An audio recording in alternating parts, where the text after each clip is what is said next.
Hey, hey. Hey, what's up, man? Dude, chill bumps every time. Every time I Yeah, watch that intro, man, I love that intro. It's so good. That's why I quit trying to make my own because you and Greg just kick my tail at those things. You guys are awesome.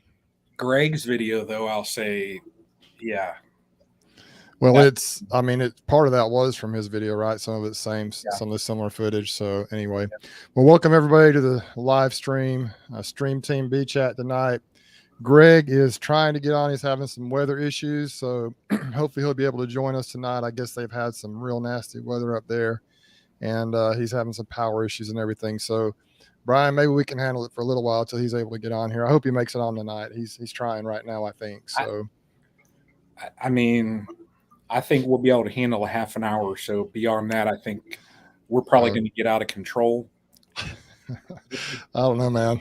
I'm not too out of control, but anyway, guys, listen. We sure appreciate you guys coming on tonight. We'd appreciate if you hit a like button as you come in. And there's no way. Now Brian is the technology guy. He can do 18 things at once. I have a hard time answering every question, saying hey to everybody, but just know that I see you on here. I'm watching the stuff scroll up here, and I appreciate you guys being on here. And we've already got 64 people on here. Brian, is that I crazy know or what, man? it's That's nuts. incredible. I see Um, we got Mobile, Alabama. yeah, we got In we here, got several folks from Alabama on here. all kind of people. Yeah, I'm seeing some names I don't recognize necessarily on here. Maybe they've been on here before, but just so much fun seeing everybody come on here and check the video out. But no, so right now is an extremely busy time, I think, for everyone. I know for a while we were busy down here, but people up north, some of you probably on this particular bee chat were just frustrated because nothing was happening. But I think it's happening everywhere now. Brian, I watched your video earlier today, and looks like your bees are doing well. yeah, they're packing it in there. So I'm hoping that I don't end up in the predicament that I think I'll end up in, and that's that they're building out so darn fast that I put Apivar on them all. Well, that's 42 days. I yeah, Mike Berry needs to just stop with that. I mean, it is true, man. You could easily be at 30 by the end of this year, but He is he already is now that he's on here. He said he was going to have a relaxing evening and sit and watch us. I said we'll he try. set himself he set himself up, didn't he, by We'll getting on try here? not to bore him that way he stays awake. But he already got me. I was going to order a 6 frame extractor, and I just ordered a 9 frame extractor from John Hilco. Um, but he's already at me about the hives and that. But what what I you throw Apivar in, and you got to give them 42 days before you end up throwing supers or anything, and they're darn expanding out so fast that it's like I'm praying that I get to my 42 days before I have to do anything else with those colonies. You Yeah. know, I'll be close, but yeah, those things are just going gangbusters. Yeah, it's fun, man. I see here Thomas said that he went down and I I guess know. hung out with Kaylee a little bit, and that's awesome. And she had a lot of good things to say about the stream team, but it's really not about us, is it, Brian? It's about everybody out there on this. It's about everybody out there. This is part of the community. We're here to help. I still kind of call it the Hive Life community. Folks that are trying to make a difference in a little bit of a different way, and so Yeah. Greg is trying to get on here. Let's see if he can get in. Wow. I see Michael, man, and I don't know whether it's Moneyham or just outside of Cleveland. So, Michael, you are close, about an hour away. My wife is originally from Euclid, Ohio. So, Hey, hey! Oh, there he yes, is.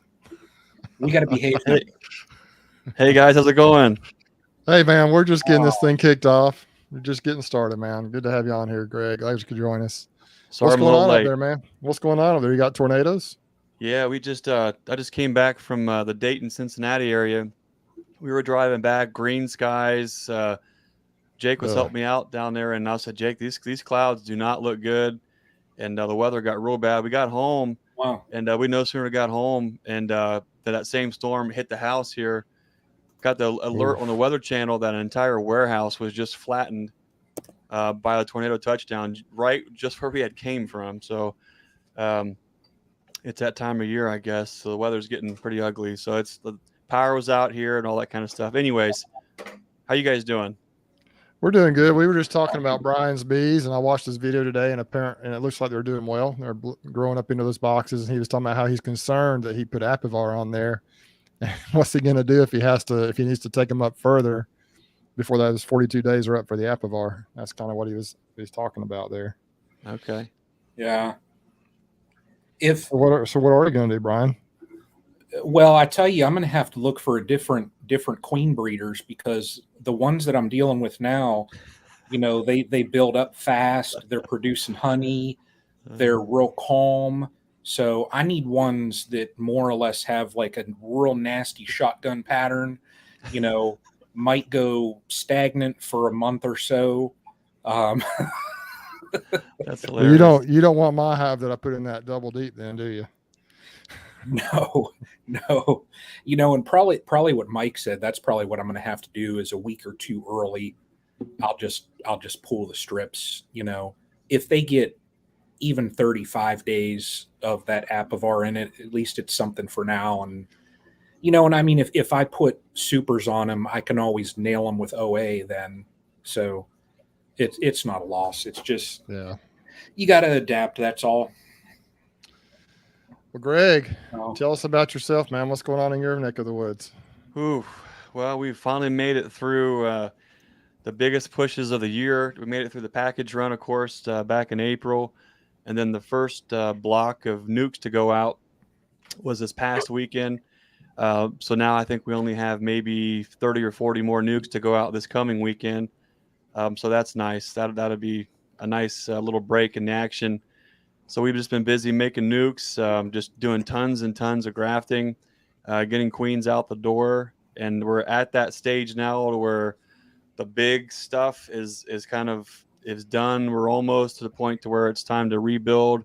I wouldn't really say go on cruise control, but the big fiduciary responsibilities will be fulfilled here shortly. Now it's just a matter of splitting all the things down for our yard, getting our growth going, feeding the bees, try to make 500 or 600 more queens, and then just try to get into a good spot for winter. Right now, it's all about thinking about winter, and it's barely June, but you got to think that far ahead, That's How true. about you, Bruce? Did I miss your update? How you doing? No, we went to Brian first. I wanted to make a couple quick comments here before we move on.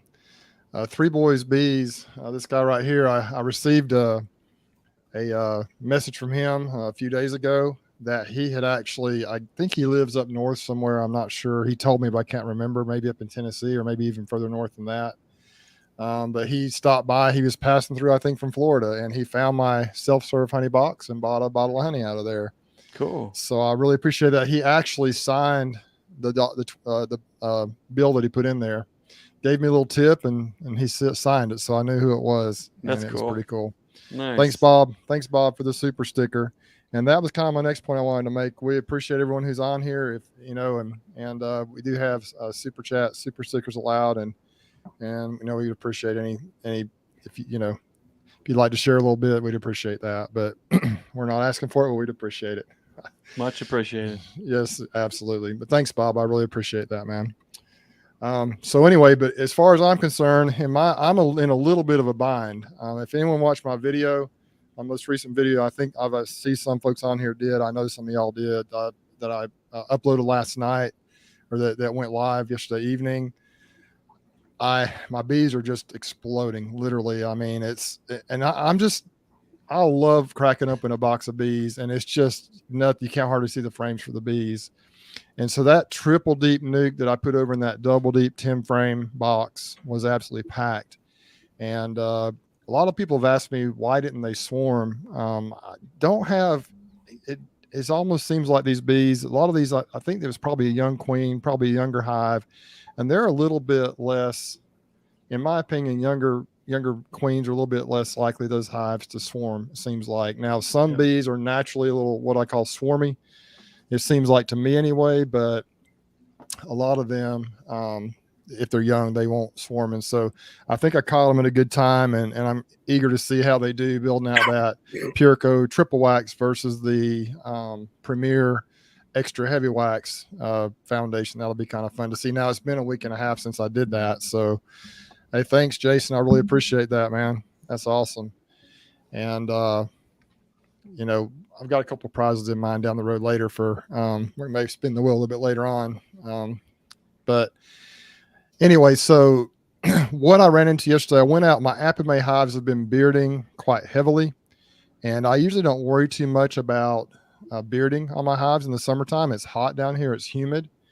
And so, you know, people are like, you know, people always get worried on Facebook and on YouTube, and people are always concerned about the bearding bees. And so lots of times I'll say, just don't worry about it. It's not a big deal. But I have one, and I was going to do this video last weekend. I went out, I filmed video bees, and I took a lot of footage of the bees bearded on the front of the hive, several hives, had a game plan in my mind. And then my idea was that Monday or Saturday morning, I would go out or Saturday, sometimes Saturday, go out and go through one of those bearding hives and show everybody that it's not a big deal. Well, my wife and I were working out in the yard, and sure enough, that particular hive that I was going to go through swarmed. Oh, gosh. They were about 40 I feet hate up. that. They're about 40 That is feet not up. cool. Michelle Irwin's actually on here, and she was asking me about it. And so that's one of the reasons I wanted to do the video. And she had a hive that looked kind of similar. And so I texted her and I showed her the video. I'm like, look at those darn bees up there 40 feet up. And so set out a swarm trap. The bees visited the swarm trap. They were visiting like crazy. And then Sunday they just took off somewhere else. I don't know for sure where they went. So, you know, that happens. But so I'm a little concerned. And so yesterday afternoon after work, I went out, and another one of them that's probably bearding the second most in my bee yard, or the Apame hive in my backyard.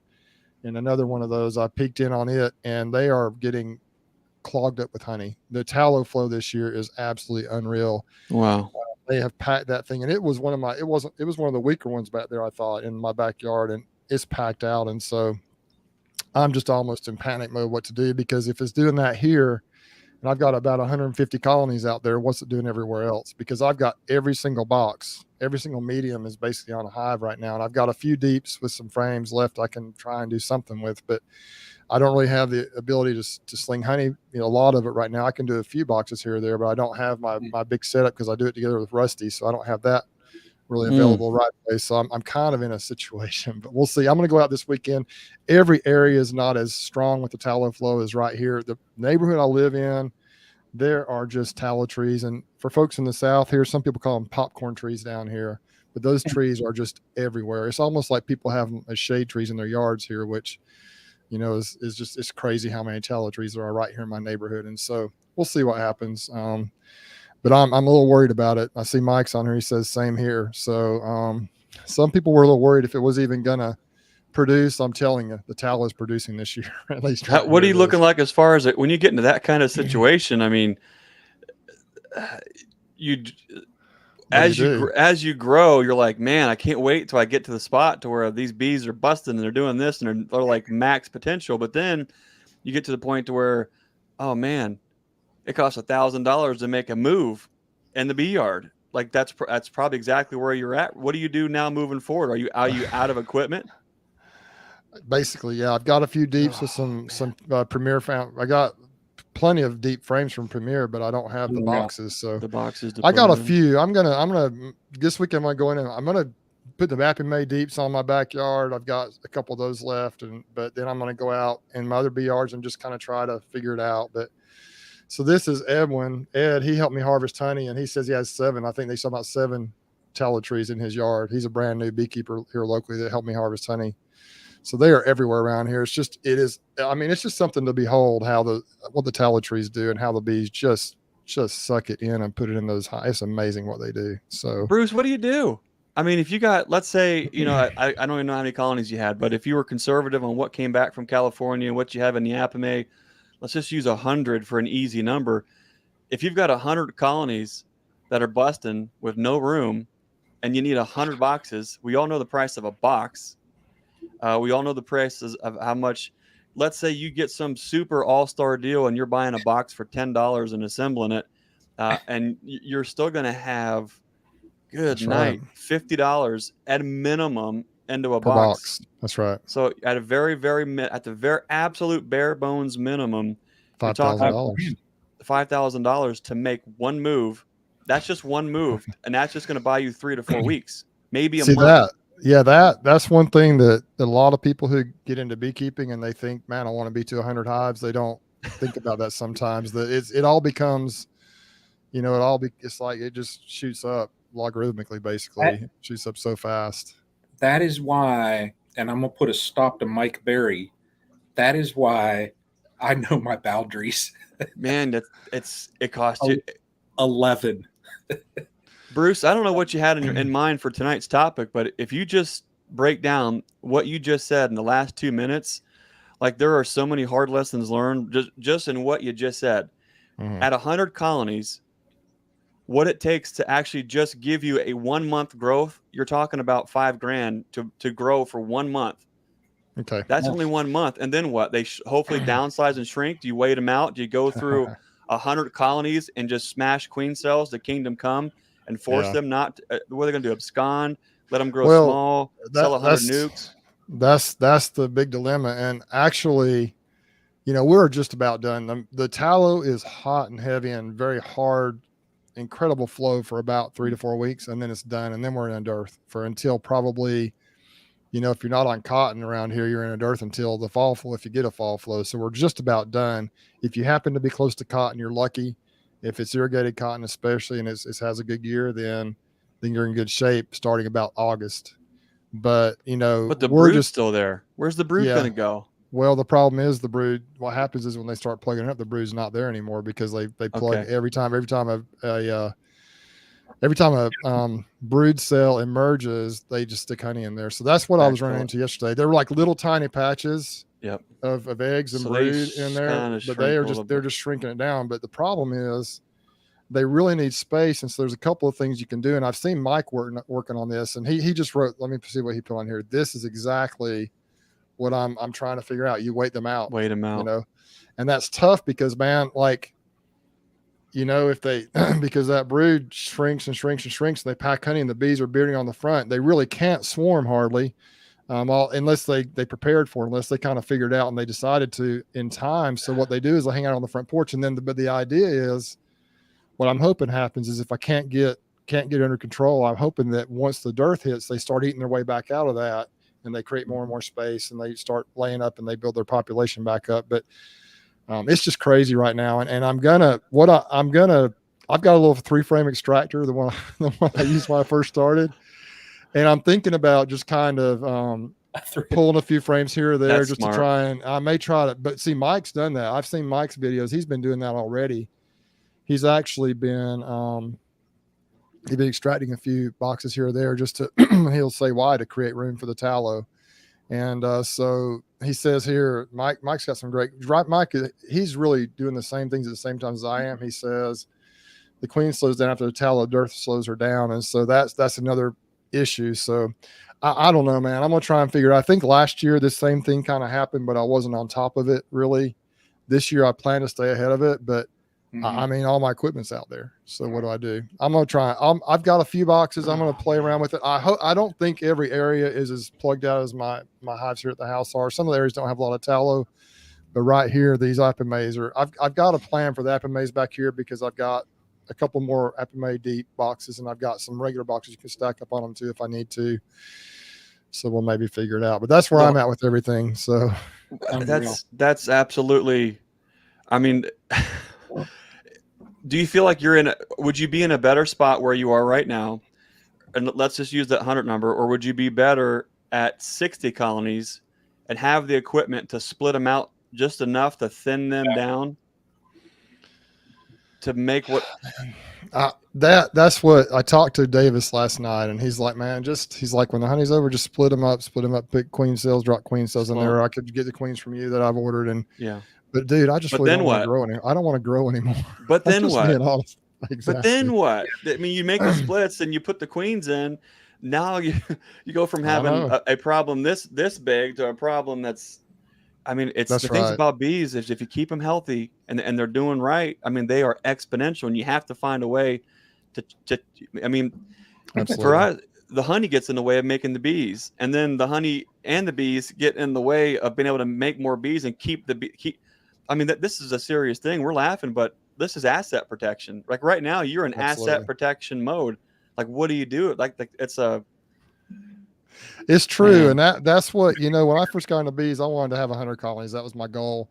Oh, I could do that, no problem. And now I've got more than that. And, I know there are people on this chat right now, probably that are just have a couple of hives and they're just excited to have what they have. And they're thinking, man, I could do that. And you can, but the problem is you just have to consider the cost, consider the effort and the work involved. It is not hard. Once you start growing, it's not hard to do splits and make bees. It's not a really difficult thing to do once you figure out the principles. You do have to gain experience, and you do have to do that, and kind of grow as you're able to do so. But once you figure it out, like I could go out literally this weekend or as soon as the honey's over, assuming that I do have plenty of bees left in brood, and I could probably, out of my 150 or 60 colonies, I could probably get 100 more easily. I could just split them out. Oh yeah. But I mean, is that something I can really take care of? Because next year I'm in the same situation. Exactly. Or worse. So, and if you're not, you got to find a way to cash flow it all out the year to even pay for unless you can pay for the growth in the early part of the year and afford to do it, that it's already in the black. If it's not black and you're trying to cash flow it as it goes throughout the year, that gets real tricky real quick, especially if your revenue stream is honey. I think that's right. I think we just figured out Bruce's slogan. It's going to be Bruce's bees, and then what? That's pretty much how it is. That's how I always feel. I see Grammy on here. She says you're going to have to start. Let's see. You're going to have to start selling nukes. I do sell a few here or there, Lisa, but I probably need next year I need to make that a priority. I think you probably. do too. And I have no idea really. The mites, I don't want to really treat until, I get the honey off of them. And so it's just right now, it's like Mike said, I have to just wait it out and see what happens. And I'm going to do whatever I can to give them a little more space, but I'm in a little bit of a situation. I almost wish it was a little bit of a slower flow for a little bit longer period of time. But hey, I'm not complaining about having a good honey flow this year. The privet wasn't great, but man, the tallow is going nuts. Are these all first year queens? A lot of them are. Yeah. I mean, that's the ones in my backyard are probably all new queens. They might be. I did all those splits initially where I just took blind splits, and so I'm not really sure where all the queens are anymore. I kind of had an idea at first, but now they've all caught up to each other, so I really don't have any idea where all the original queens are.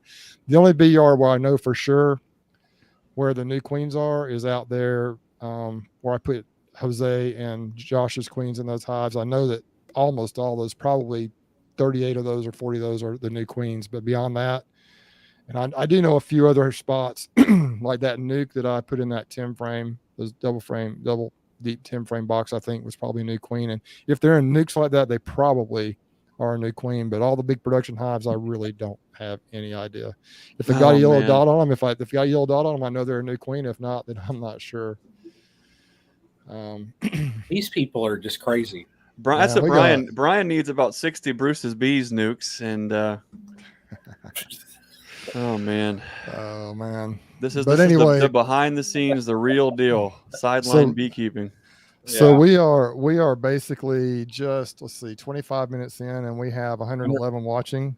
And once again, I want to welcome everybody that's come in just lately. We kind of just spent a few minutes reviewing kind of how each of our situations are moving along with the bees and everything. And so we do have some video questions. And so I think we got 5 on here, but Brian, are you able to play that video of the frame that my friend sent me? Are you able to play that Facebook video? Let's see if we can watch this, guys. This is what the tallow honey is doing right now. This is one of my friends. This is probably tallow honey right here. Let's see here. We're able to play it. It's a Facebook video, so I'm not sure how it'll work. Watch this right here. This is the coolest video ever.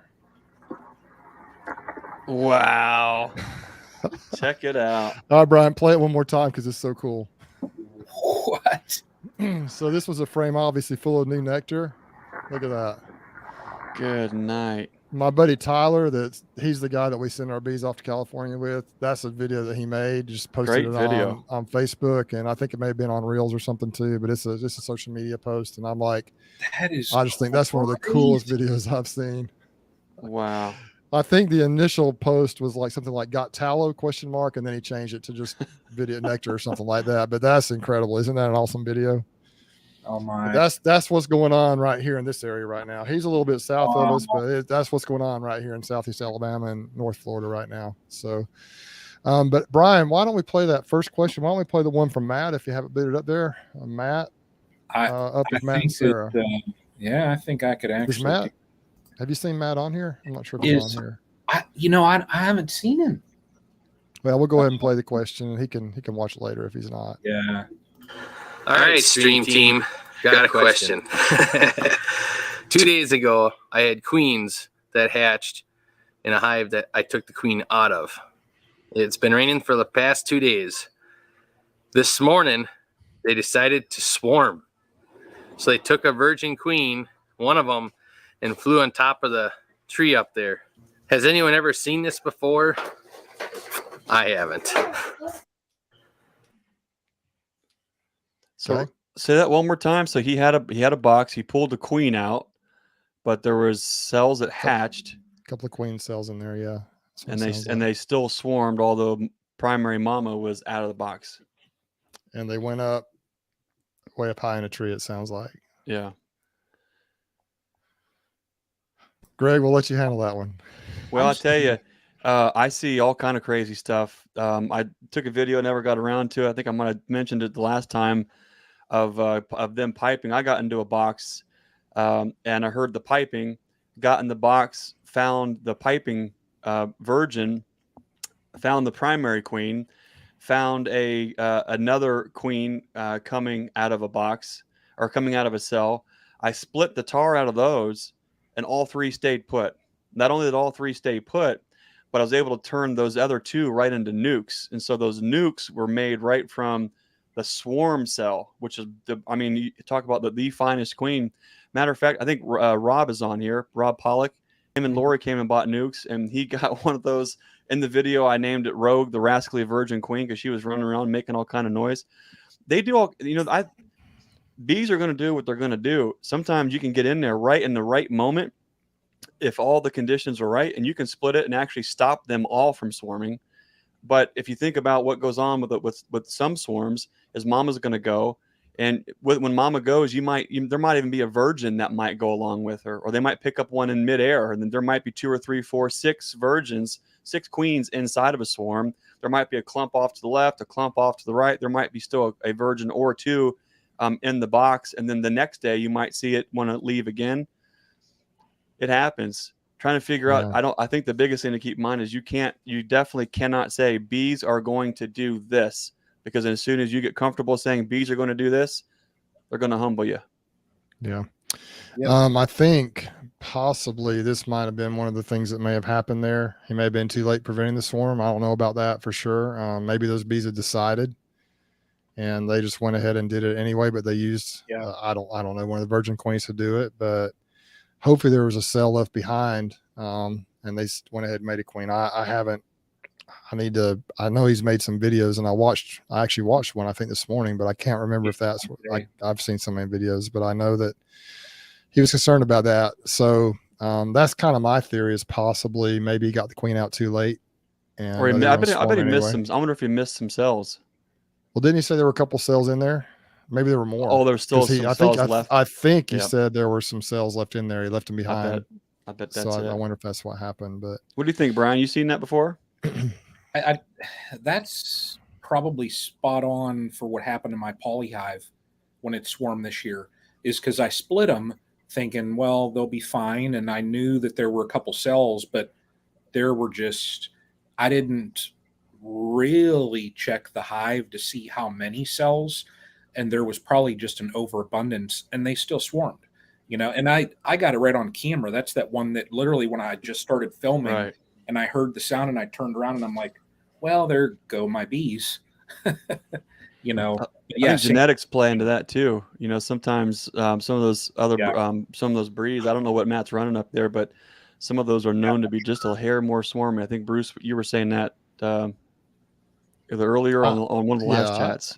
I mean, I know some people say that's not true, but I've seen it. Oh, it is. Some hives just are genetically Yep. more prone to swarm, I believe. I mean, I have some hives that just never seem to swarm, and they're huge, and they just grow and they grow, and and then some that they don't hardly grow and they just start swarming. So, and I think I just do believe for sure that are some genetics involved, even though some people will deny that.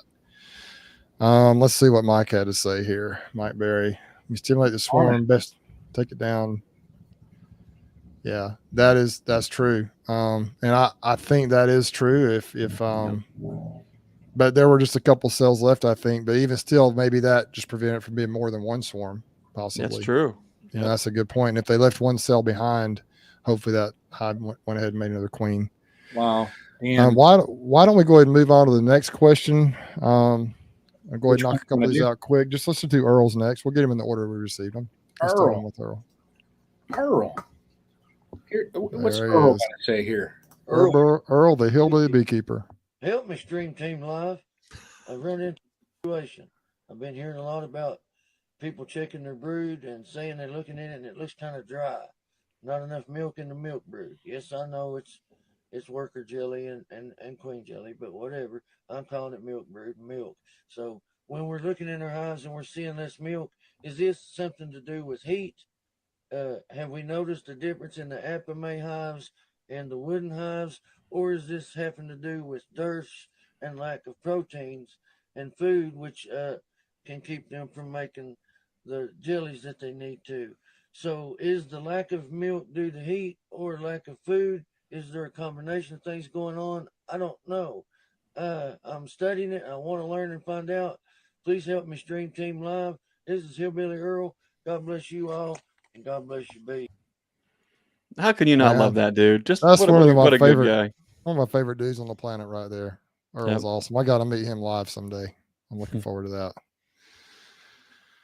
So have you guys, Greg, what do you think about the milk brood or the newly hatched larva? What do you think about that? I think the biggest, from what I've seen in our context, the biggest contributing factor is the health of the bees and their nutrition. If they are not healthy and they don't have enough carbohydrates and or protein, everything is just starving. Like the milk brood, the milk is just lacking or it's not there. And that eventually affects the next brood cycle in a big way, and they can hardly ever catch up. That's why for us, for at least what we're doing in our context, raising nukes and queens, we have feed on at all times. In our cell builders, there's feed. We keep them juicy, and we have just the biggest, most beautiful puddles of jelly in the larva. In the past, as I've got to this point, if they don't have feed on them, especially in the cell builders, those queens are going to be dry. They're not going to be full of jelly. So that's what I think. Health and nutrition. What about you guys? I mean, I believe that too. I don't know that heat really has a role in that. I guess it's possible. I haven't noticed a difference, and I haven't really paid. He asked me that question, I think, before he sent in the video to me. I can't remember how we came across him sending the video. I think I just said, hey, send the video in, but I don't know that I've noticed a difference between the apame and the regular hives as far as the royal jelly or as far as the milk brood or jelly goes. I think it's more like you say. I know that when you do a cell builder, like you said, you want to have all the factors, all the nutrition possible there. So they'll just pack that queen cell and feed that larva the most royal jelly possible. I know that's important. So I tend to agree that it's probably mostly a nutrition issue.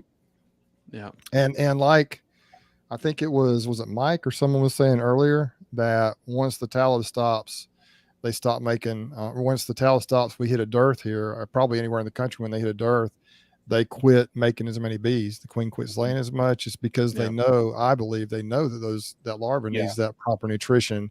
And regardless of what, I used to believe that honey was the best source of food for the bees, but it's really the nectar. The honey is like what they store for hard times, so to speak. And that's why they pack it in. But those bees much prefer nectar. That's why they'll fly right by honey if it's sitting out during a good flow, because they want that fresh nectar. And so, you notice the brood looks much better and it looks healthier. It's more just that milky, beautiful, shiny puddles, milk puddles. brood. When when there's a good flow coming in. I think there's no doubt. You get pollen, you get the nectar, you get beautiful brood and just sheets full of brood in your hives. Okay, so that was great. A couple of great questions. We got some more here. Which one you want to do?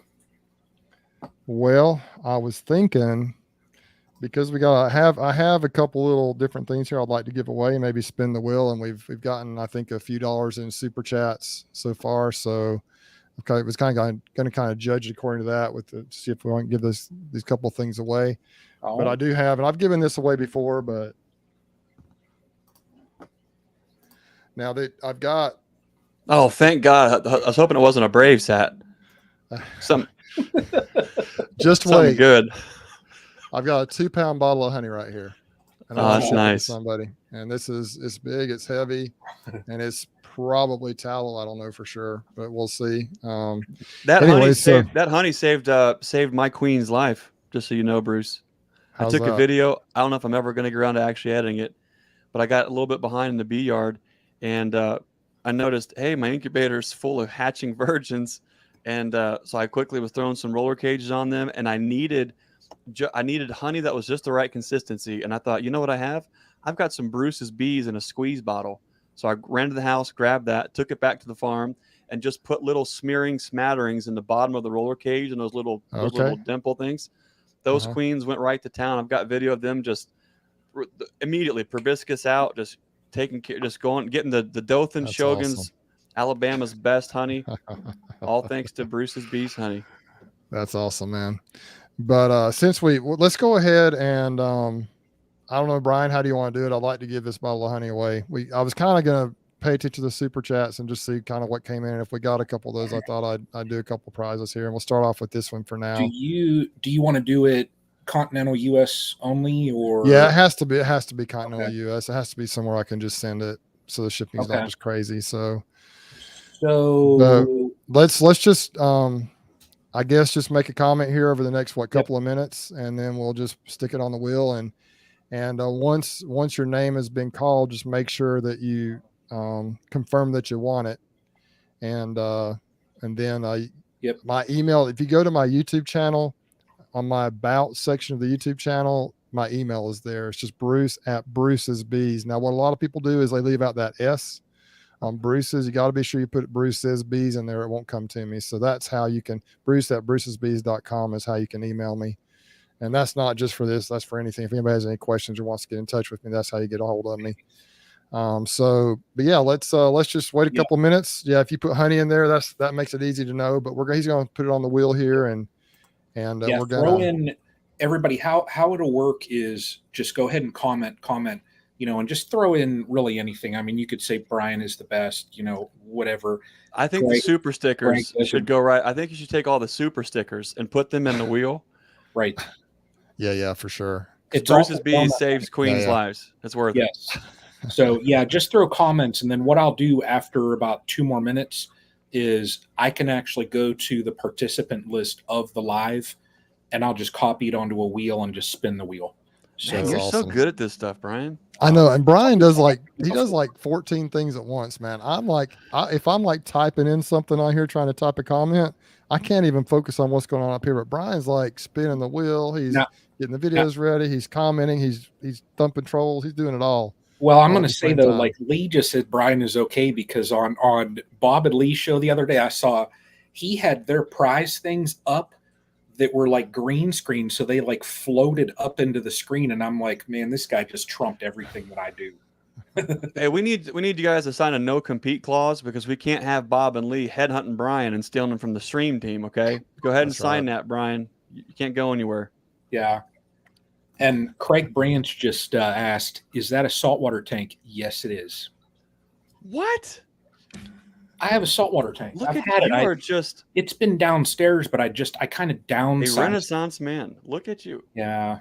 Oh my gosh, we got another super chat. Rob slapping leather. Yes. Honey, money. Thanks, Greg, for your super sticker. Thanks, Rob, for the super chat. I appreciate it, man. People are commenting, so I'm going to grab the participant list. Yeah, that sounds great.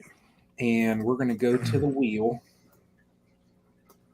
and then I'm going to paste it in. and shuffle. I'll give you $5 if you make me win.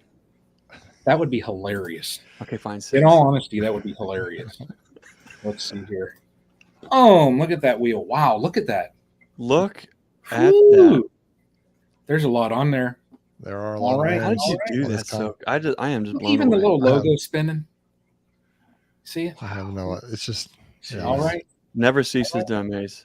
It's just some, and before I spin this though, I do want to say one thing, Greg, if I make it down on Saturday, and I probably will, I need to see an update on the top bar hive.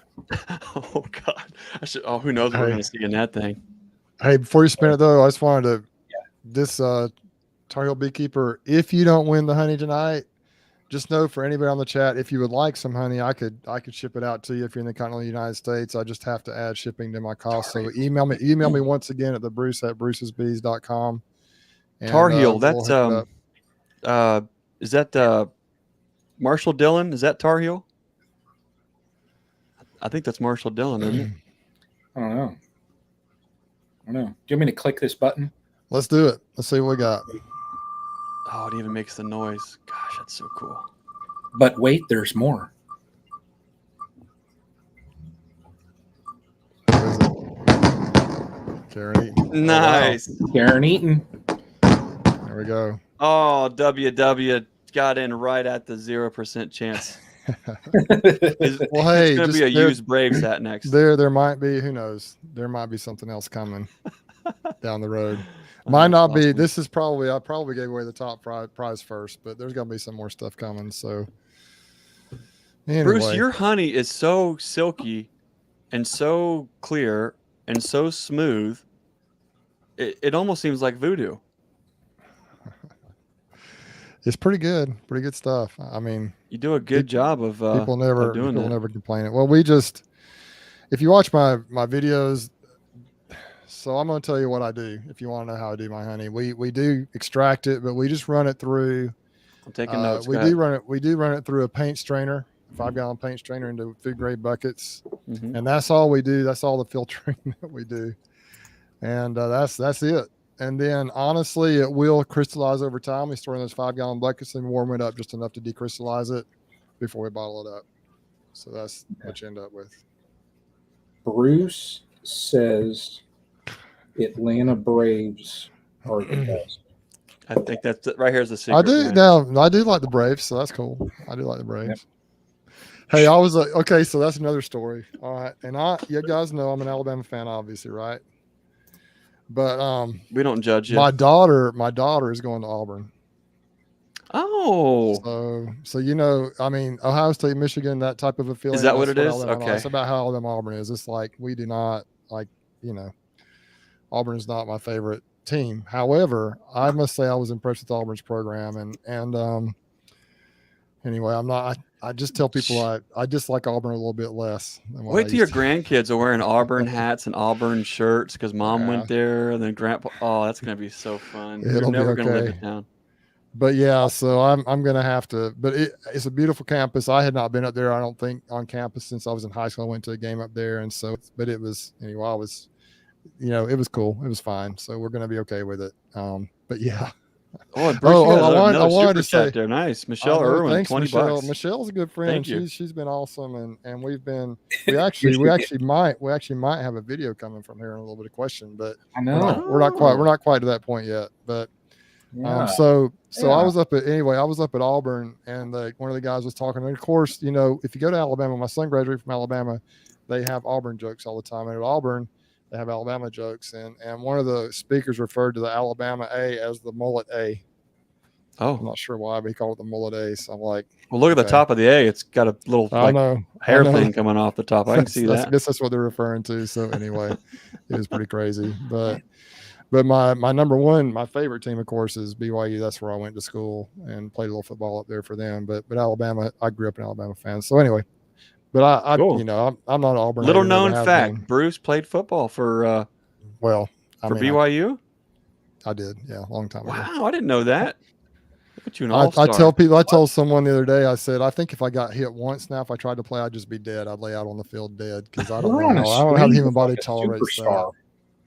Man, I didn't know that. Anyway, well, I really appreciate those super chats, guys. That's just Aw. incredible. And then we got Who's one BYU's biggest rivalry? Quick, Ryan, order me Utah. that hat. Utah, the Utes. Utah, We do okay. not like the Utes. Although now the Utes are in a different conference, and so they get a little snitty sometimes and don't want to play us. But we actually beat them last year for the first time in a while. But anyway, I wonder so if a Utah hat shows up at your mailing address. I have no idea how it got there. yeah, I've got a lot. People have done that to me before. They've sent me some stuff, and I just never wear it. It's okay. I don't throw it away, but I don't wear it. Burn either. barrel video. So who was that won that? It was Karen Eaton. Brian Eaton. Karen Eaton. All right, Karen, you need to email me and just confirm, if you can confirm here on the comment section that you want the honey, and then just send me an email at bruce@brucesbees.com. Then we'll know how to get with your contact information. I'll get it out to you. Bruce, I pasted her name in the private chat. That way it'll stay there. So Okay. but Perfect. yeah, Karen, Thank if you can just verify, that you I mean, if Okay, so somebody asked me, do you want a free jar of honey? I mean, if anyone ever would say no to that question, I think they would probably need like help.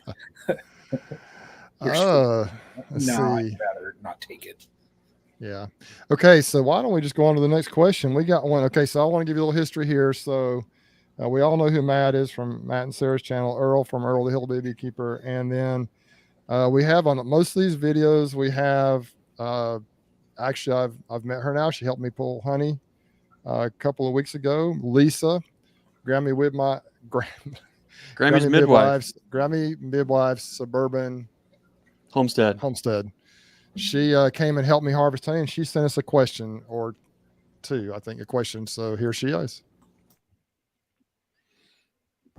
Hey guys, how are y'all doing? I'm just driving home from work. Brian, Greg, or Bruce, I have a question for you.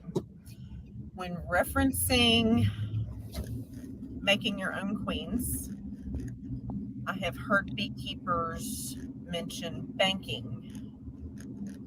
How do you do that? What is it? And how long can you safely bank those queens? I would appreciate it. Thanks for all you do, guys. I love the stream team. Thumbs up. Yeah, you might say Lisa's from the South. I bet she was a lot of fun to hang out with.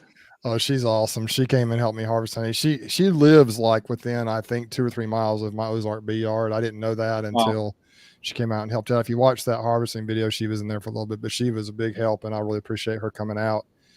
And it was really cool. But so to answer the question, Greg, you're the queen breeder. What do you do? Banking queens is one of those highly controversial subjects and topics. I guess the idea of banking queens is you can go out and have a queen pool, and then you can put all of your queens in one location to make it convenient for you to either A, go ship, or B, if you're receiving a bunch of queens, you can then you're not quite ready for them. You can put them in a situation where they can kind of be tended to for a little while. However, I am a straight shooter, and I'm only going to speak to what I have experience with. I'm kind of old school when it comes to rearing queens, and I bank queens. You ready for it? Here's how I do it. I bank queens in their mating boxes, and I literally go to make fresh pulls, and I pull them. That's how I do it. Will I do something different in the future? Possibly. Am I opposed to it? No. I like to pull them fresh. From what I have heard, folks like Jose, and then we talk to large commercial queen breeders. I think a lot of them will stay 7 days ish or so. Some folks you've heard talking about banking queens all winter long. So I don't bank. It's not because I think it's an evil, poor quality queen. I just like to keep them in the boxes as long as possible, and then pull them fresh and then ship. Bruce, what do you say? I have not really. We have a college football thing going back and forth here. Roll Tide. Anyway, I have never banked queens that I've raised, but I have been in a situation before where I've had to bank some queens for a few days. And what I have done is, and I actually asked Jose what to do in case I needed to do this, and I've had people tell me different ways. I've seen it done different ways, but what I do is if a queen, like say for example, I got to work during the week, a lot of queen breeders ship their queens out on Monday, so they come on Tuesday or Wednesday. And I can't get out and get them in the hives until maybe Saturday, or maybe I don't have the splits made, or I'm not quite ready to get them in there. So what I've done before, and it works really well, it's worked for me, is I will take, it can even be a strong colony with a queen in it, queen right colony. You slap your queen excluder over, make sure the queen's below a queen excluder, obviously, and you put it over. You can even put it on the top. Like if it's a double deep or a double deep with one honey super on it that's full of honey, you can slap a queen excluder over that, put an empty box on top of that, and then just lay those queens on top of that queen excluder and close it up. And those bees will come up and tend to those queens and just take care of them, and they'll just be covered in bees, and they're so calm, and they just take care of them. So I've done that up to, I think 2 or 3 days before. I've never done it much longer than that, but they're feeding them. You can see them working with them, and they just take care of them. They become interested very quickly. You do want to make sure, I believe, that the hive is populated enough to do that. You don't want to stick it in a little weak colony that doesn't have hardly any bees in it. And, I think it's good to have, I don't know that it really matters, maybe to have a layer of honey between the queen, but it doesn't matter. She can't get to the new queens anyway, and she couldn't get in the cages anyway. But that's one way I've done it. That's really the main way I've done it. I did have my mentor a few years ago had some banked in a hive where he made it queenless. Yeah. And then he just set the queens. He had like 40 or 50 or I don't know, 60 queens down in there, however many it was, just set them down in there. Those bees just took care of them, just tended to them. And then that was his bank too. So that's probably the more popular way to do it, I would imagine, is in a queenless colony, but they did fine. They'll do fine if you put them, make sure they're above a queen excluder, in my experience. So I've done it a couple of times with no problems at all. The type of queen cage, and I think on what's inside it makes a difference too, because there's about three different style of cages. You have your California with the candy plug, and most of the time the size of it, it's just a queen on the inside. A JZBZ could just be the queen, but most of the time there's going to be attendants, and a 3-hole dent cage also has attendants in there. If you order, let's say 10 or 20 queens, and you need to just keep them overnight or for a day or 2, maybe 3, if there's attendants in there in a candy plug, most of the time you're not going to be banking those. You're giving a little bit of a drink of water with your wet finger across the screen, maybe a little dollop of that fantastic brucesbees honey, but they're going to be fine. The main thing is to know why. What the question, I think, here's a question maybe for another time is, well, why would you bank queens more so than how do you bank queens? If you try to figure out why are you banking queens, are you the queen breeder? Is it for shipping, or are you receiving a boatload of queens? That can kind of help you shift which way you go with that. Mm-hmm. Yeah, I think that's true. Yeah, that's the whole. I mean, honestly, when you ship queens, you're banking them for a few days. I mean, in a sense, because they're not being in hive, they're not in hives for that amount of time. So, yep. I really like the way Jose did it. I really like people that put kind of my preference has been, and I don't know if it matters, the people that ship it in a box or a container. I've seen different types of containers where they have attendants in there attending to the bees, just kind of free in the box. But I know I've also had great luck with people shipping them with attendants in the actual cages. That's how do you do it, Greg? Do you ship with attendants in the cages? I usually ship the way I was taught. The way I've done it is they ship with attendants.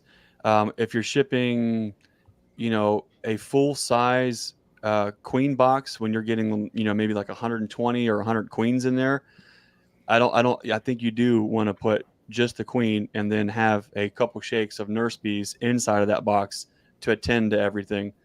So I think everyone's going to do a little bit different. The type of cage, I think, matters. And then how many of those are being shipped, I think also matters too. Okay. Good deal. Well, while we're doing this, I hope that answered Lisa's question, but I Lisa, think if you have any questions on the receiving, she's going to be on the receiving end. She's going to be receiving queens.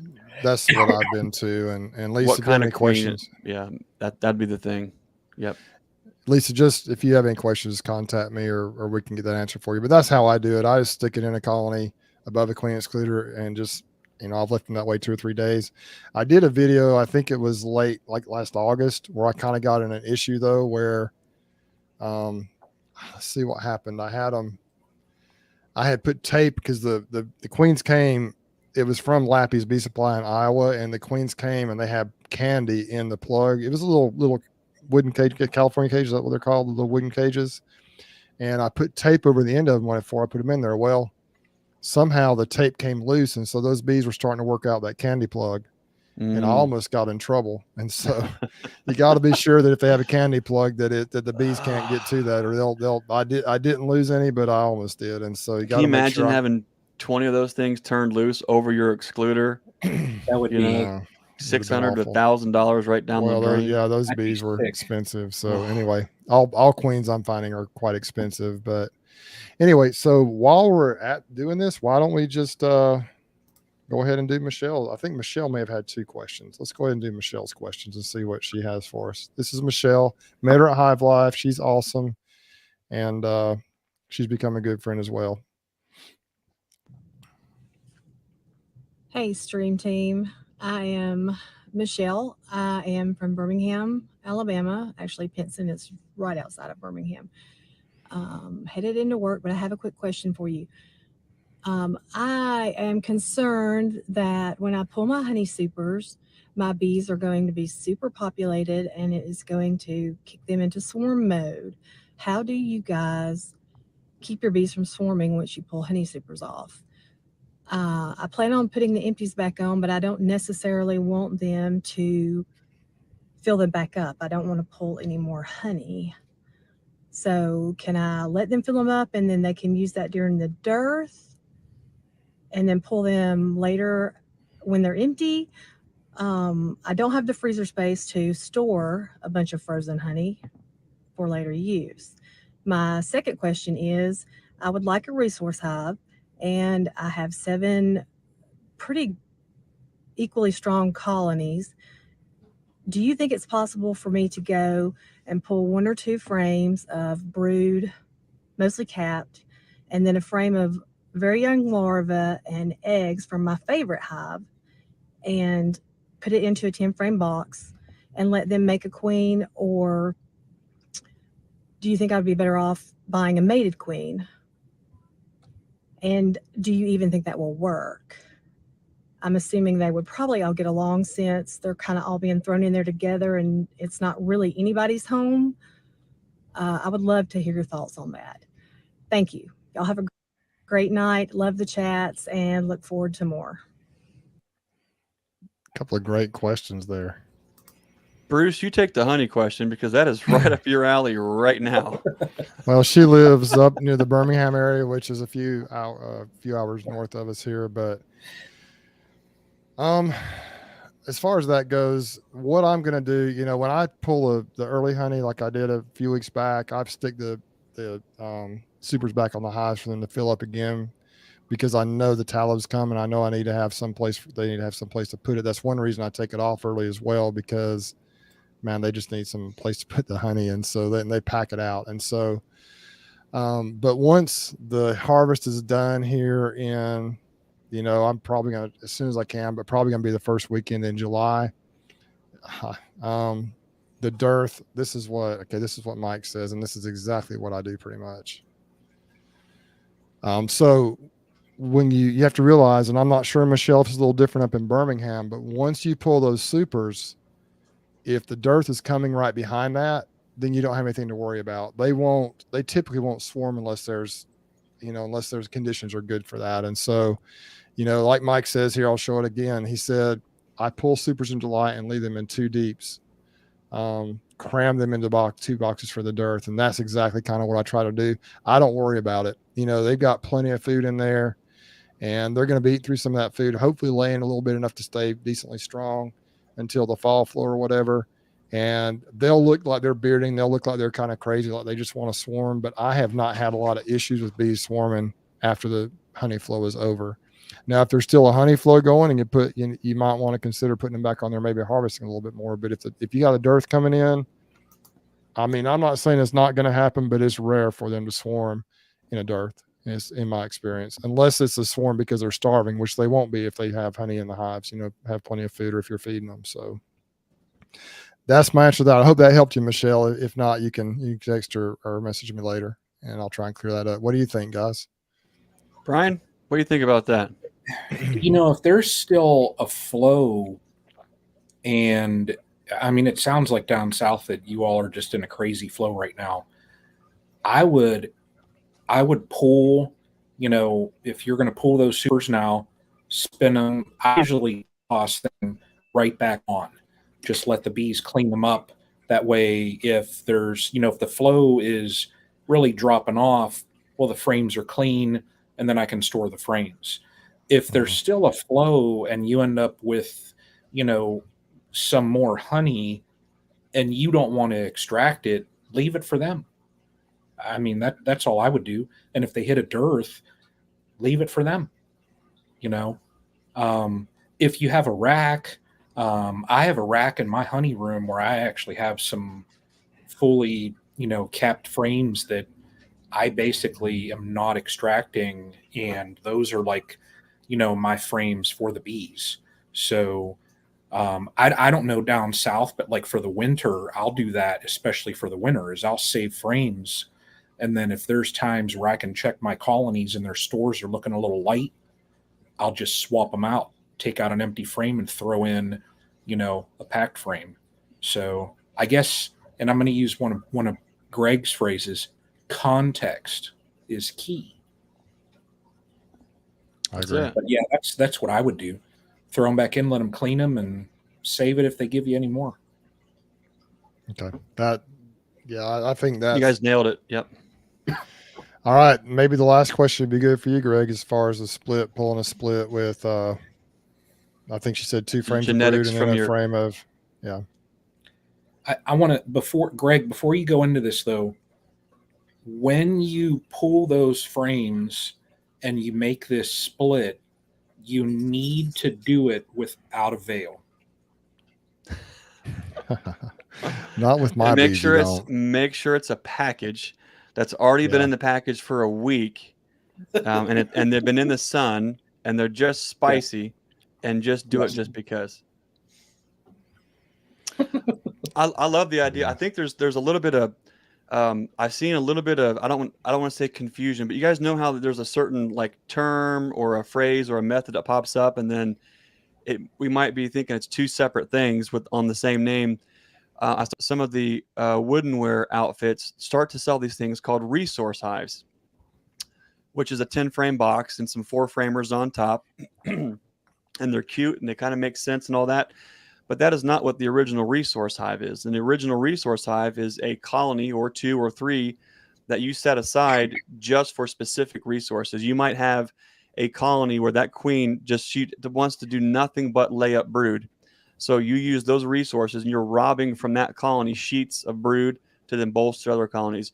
You might have a colony that is absolutely going gangbusters on bringing in nectar. So you're robbing those frames as resources from those colonies.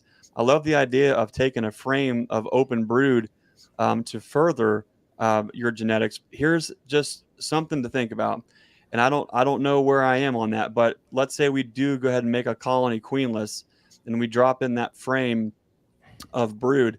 Once they're queenless, assuming there is day old eggs in there, I would if I were to do something like that, if as long as you have every other resource and every other timing thing squared away in the bee yard and you don't have to depend on the output of this colony, then I think this makes sense. But go ahead and get them queenless first. Make the split, get them queenless, get them good and hungry. And you might even wait. You might go ahead and make that split, wait 3 to 5 days, and then tear down every opportunity that they have for a queen cell, so that all the genetics on wherever you're pulling brood from to make the split, those can't even come to fruition. And then go ahead, you could take that frame of open brood from the mama that you actually want those genetics from your favorite queen, drop that frame in there and let them make some queen cells. But here's the cool thing. If they're already queenless, they're probably going to go to town right away. And if you have day old eggs in there, as long as they make that queen within 3 days, they're going to select the most beautiful prime larva to do that. That being said, you're going to end up with 1, 2, 3, 12 queen cells. So not only are you able to make that one split queen right with your favorite genetics, but have you a couple other splits, smaller splits, and 5 frame boxes ready. and drop a couple extra backup cells in there just in case something fails, something happens. You'll have a couple extra queens. If you really love those queen genetics, then go ahead and start re-queening those 2-3-year-old queens. Get them down to a fresh queen, especially late in the year around the solstice. Really makes a huge difference. A lot of folks, we talked about it before, get really obsessed and they get squirrel dogged with grafting right away. And it's fun. It's exciting. It's a new skill. I get it. We all totally. However, I think one of the most important things that you can do is take one of your favorite colonies and just crowd that rascal down, crowd them out, babysit them, have them put those queen cells on for you, have them make the swarm cells. You're talking about prime queen genetics. Cut those cells out, use those cells to make those splits. Let the bees do all the work. If you need less than 100 queens a week, there really is no reason why you can't designate just a handful of colonies and crowd them out. Have them create all the work for you. Learn that timing on how long it takes to drop a cell, when they hatch, when they go on a mating flight, how long before eggs. Get really good at that process and then get into grafting later. That way, when you get into grafting and you're learning all the nuances of the actual grafting process itself, the cell building, the cell finishing, the incubator, if you do that. Otherwise, you're going to have all these components all at once. You're going to have the life cycle of the honeybee to learn, and you're going to have the graft components to learn at the same time. A lot of folks start off trying to learn all that at once, and they fail and they quit. If you just start with the easiest thing first, let the bees make the queens, let the bees make the cells, take those splits out, learn that cycle, and then pair that with actually you selecting the larva and putting it into the cups and putting it into a cell builder. I think a lot of folks will find they're going to be way more successful making their own queens. And I think that's a beautiful thing. I think folks should spend a lot more time making their own queens from stock that they love right there in their own yard. I think that's some great advice. I've done a little bit of all that. I haven't done much grafting at all, but that's, if I make my own queens, I do some version of a kind of like that same what Michelle described, where, you know, in a good flow, you can take a couple frames of brood with all the bees on there. You can take even a frame of, as long as make sure you don't have the queen on there, you can even take that open brood with the bees that are on there and stick it in there. And that, you know, it works fine. I saw Bob Benny doing that on some of his videos where he just, you know, you don't get too worried about that. The nurse bees aren't going to fight. You know, they're going to go to work as soon as they realize they're queenless, and they're going to start pulling those out, like you said. And I've had some absolute beautiful queens done that way. And it takes all the work out of it as far as trying to figure out how to graft. If you're not trying to make a bunch of queens, then in my opinion, why, you know, I mean, grafting is cool, but you can end up with way more queen cells than you actually need doing that. And if you just need a few queens here or there, even if you just put it in there and then make an emergency queen and it's like a walkaway split, they'll determine which queen is the best, even if they have several cells. And like you said, you can cut some out. You can do all kinds of stuff. But Michelle, I think you're on the right track with that. But you just make sure, like if you're coming up on a dearth, make sure you got drones. You don't want, because the bees will shut the drones down some when a dearth. They kind of go back and retreat a little bit. So make sure you have plenty of drones flying around if you decide to do something like that. Right now is good, but in a month or two, there may not be as many drones around until the fall flow hits. I mean, I've had people that make splits even in the fall. And you mentioned the summer solstice, Greg. I've heard really good things about the queens that are made around the summer solstice or afterwards. I'm not sure. You just got to make sure you got drones, though, here in the South, especially, or anywhere there might be a dearth. Just make sure you got plenty of drones. But if you do, I've had tremendous success with queens I bought late in the summer as well from different companies. I did want to request those dates for sure, is just the solstice, because they want that. And of course, in a queen yard, you're going to have really high drone saturation. You tailor that to make it. So if you're buying a queen, that's going to happen. You mentioned Bob Benny. And working with Bob, we were out in one of his yards and working the 4-way pallets, and one colony was queenless. The colony we just came from had cells. I'll say this: if a swarm cell cut out with a pocket knife on plastic foundation is good enough for Bob Benny, I guarantee you it's going to be good enough for you. I watched Bob do it. A lot of us do. We'll cut the cells right off and put them right into a colony. Don't waste the resource. There's a lot of opportunities that don't require diving deep into grafting and allocating all those resources to make those queens that you need. Yeah, and Gus does that too. He recently did a video, I think, where he showed how he cuts those cells off a plastic foundation. Here's a question that I think a lot of people would have. How would you do what if you wanted to move a hive a short distance, an eighth to a 16th of a mile, because of a fence, I guess, or whatever, you just need to move it a little short distance. What would you do? That's not the 3 foot or 3 mile rule, but what would you do there? How would you do that? Brian, what do you do? The only time I've ever moved colonies like that is, like, I've always heard that rule, like what Bruce just said, is I moved them, like I brought one out to my yard here, let it sit here a couple days, and then I moved them, to the new location. If you don't have access to move the colony, out away so that it's greater than, that couple mile mark, man, I don't know. I mean, I don't know if, I'm no expert on that, where I can't say, yeah, just go ahead and move them, they'll be okay. I don't know, because I've always heard it's got to be over that certain mile mark, a couple feet or a couple miles, so I don't know.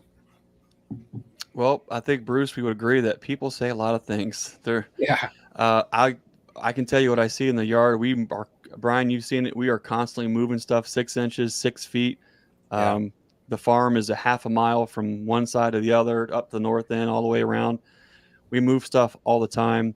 Are you going to get some drifting? Possibly. The time of day you move, I think, makes a big deal too. If you move in the evening, and you move them to the spot and they have the whole night to rest, if you're expecting to do it on a cool day and they're ventilated and you can screen them up for the whole day, that helps a lot too. You're going to have some foragers that might go back to their old spot.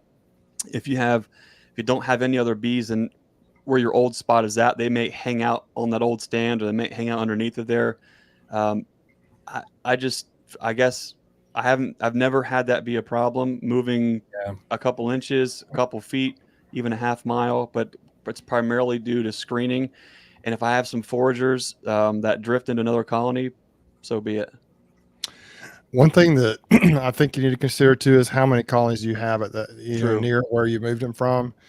I remember a couple of years ago when I first started doing the pallet stuff, moving, I think I had 8 or 9 nukes sitting on some cinder blocks up at the farm up there that those were going to be some of my original bees on pallets, pollination type colonies. And they were new young splits that I had made. And excuse me, I went up there one morning. The bees were just starting to get out and forage. Probably not the best time to move them, but I threw them on my truck, took them out several miles away, wherever I took them. I can't remember if it was Lake Pace or Slocum. Put them on the pallets. And when I left, there was a cloud of bees coming home, because they didn't have anywhere to go. There were a bunch of foragers that had already left those colonies. They were still strong. There were plenty of bees, but there were a lot of bees that came back. When I went back up to the farm later, not a single bee could be found. They had all found a place somewhere, but now there's other colonies in that spot. And so if you have more than one colony, if you got a few colonies in the area, those foragers will come back and they'll find a new home. They'll drift into a new colony. Yeah. If you just have one colony sitting there, though, odds are you're going to have some bees that come back, at least in my, from my thought, what I'm thinking. But just remember, those are foragers and they're older bees, so it's not going to be as big a deal. I know people get worried about that, but you're going to be okay. You're going to be fine as long as it's a good, strong colony. Now, if it's just a wimpy little weak colony or a brand new colony that's trying to get going, you might want to be careful about that. But if you've got a good, strong colony that you want to move, it'll upset you to see someone come back. But if you close them up in this time of the year when it's hot, though, you got to be careful. They say you can, landmarks and things like that, you can put grass or limbs in front of it, all kinds of things to make them think it's a new location. But I think you'll still have some that return, but I wouldn't worry too much about it because those are older bees and you're probably going to be okay. That's Especially if you've got a lot of brood in there. When we just made all of our, a bunch of last weekend's nukes, I'm making the nukes up from my strong singles right in the same yard, and I'll go right to where the singles are, make the splits, and I take the split. These splits maybe went 50 feet. I went right through the day before and bush hogged everything down and left the tall grass. When I moved those nukes, and screened them for a day, but those nukes are right in the entrance is right in the tall grass. So when those bees go to leave, they actually have to go through the grass and then up. And I watched nearly every single one of them do orientation flights right there on that new spot. And we're talking 50 feet away or so from where they came from. and those nukes were just absolutely jamming. So I have one question on here. I can't remember. Maybe it was from Cajun Homestead. If somebody asked about sound or mics for YouTube videos, and I'll tell you what I do. There are all kinds of different ways to do it. Frankly, I film a lot of my footage now on my iPhone, and your iPhone does good, I think, with both sound and the video quality. I think is better than the camera I use, but the sound quality can be a little bit. It picks up every single sound. Like it'll pick up like if you're near cars or anything like that, you will have all kinds of noise and I'm not sure, Greg, I know you're the sound expert, but I don't know how to get rid of some of that extra sound. So you got to be careful. I'll try to hold the phone close to where I'm speaking and make sure that you can hear me well. Now, what I use with my regular camera, I have a Canon M50 Mark II, I think is called, and I just have, it's called a Smart Mic Plus, a smart mic of smart, and then the word mic, MIKE plus, and it's like a setup where you have to have a receiver that you plug into your phone, and then you have a clip that you put on your shirt. I think it's a similar principle to like the little Rode mics that people have and different things. And I know some people have the top mount mics on their phone, but I love my Smart Mic Plus. That thing has been done well. It has an app for iPhone and probably for Android as well, but I didn't like that because you had to shoot the video through the app, and the video quality was decreased a little bit through the Smart Mic app. And so that's what I use. What do you Brian guys just dropped do? his mics. Brian- Looks like Brian, Brian wants to show and tell. Brian's doing show and tell, but Brian, you got to tell us what you're showing and telling us here. I'm picking up because we don't have Fred on here, so every time there's a topic, I got to reach over and grab something. Pull it out. See? And that's why I had to do that back there, because I needed like that background with the, what's he have live or something there. But yeah, no, I just recently got these. Now they're not the Rode, it's another brand, but they work exceptionally well. But I also have the media mod for my GoPro that works exceptionally well. So it boils down, number one, budget that you want to spend on the mics, and then how far you want to take it, because you can go down the rabbit hole with anything like audio video, and you're just going to dump money. It's never ending. It's a money pit. So Sure. if it just depends on the quality. If you're content with the quality that you film, why do you need to buy other stuff? There's a fine line between mic quality and then what you do with it in post, because it doesn't matter what mic you're using if it's not in the correct location, if you're not quite set up right.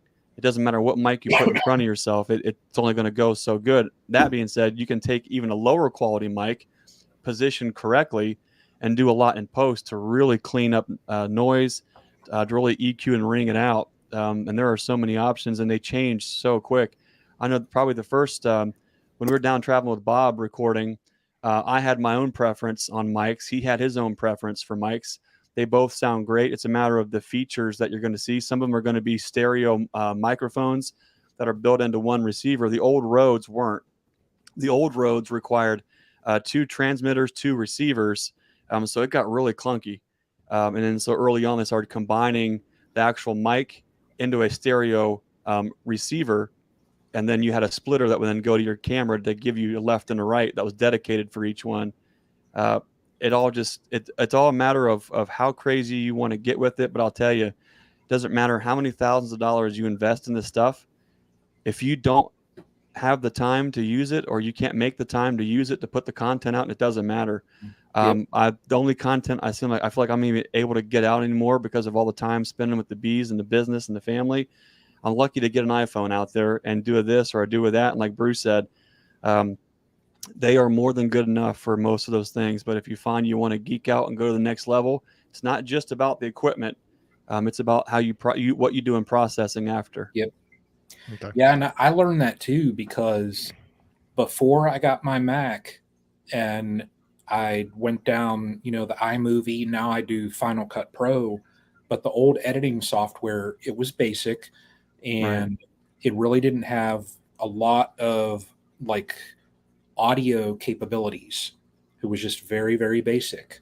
And then when I switched to iMovie, it kind of ups it a little bit. You can play around a little bit, fine tune things.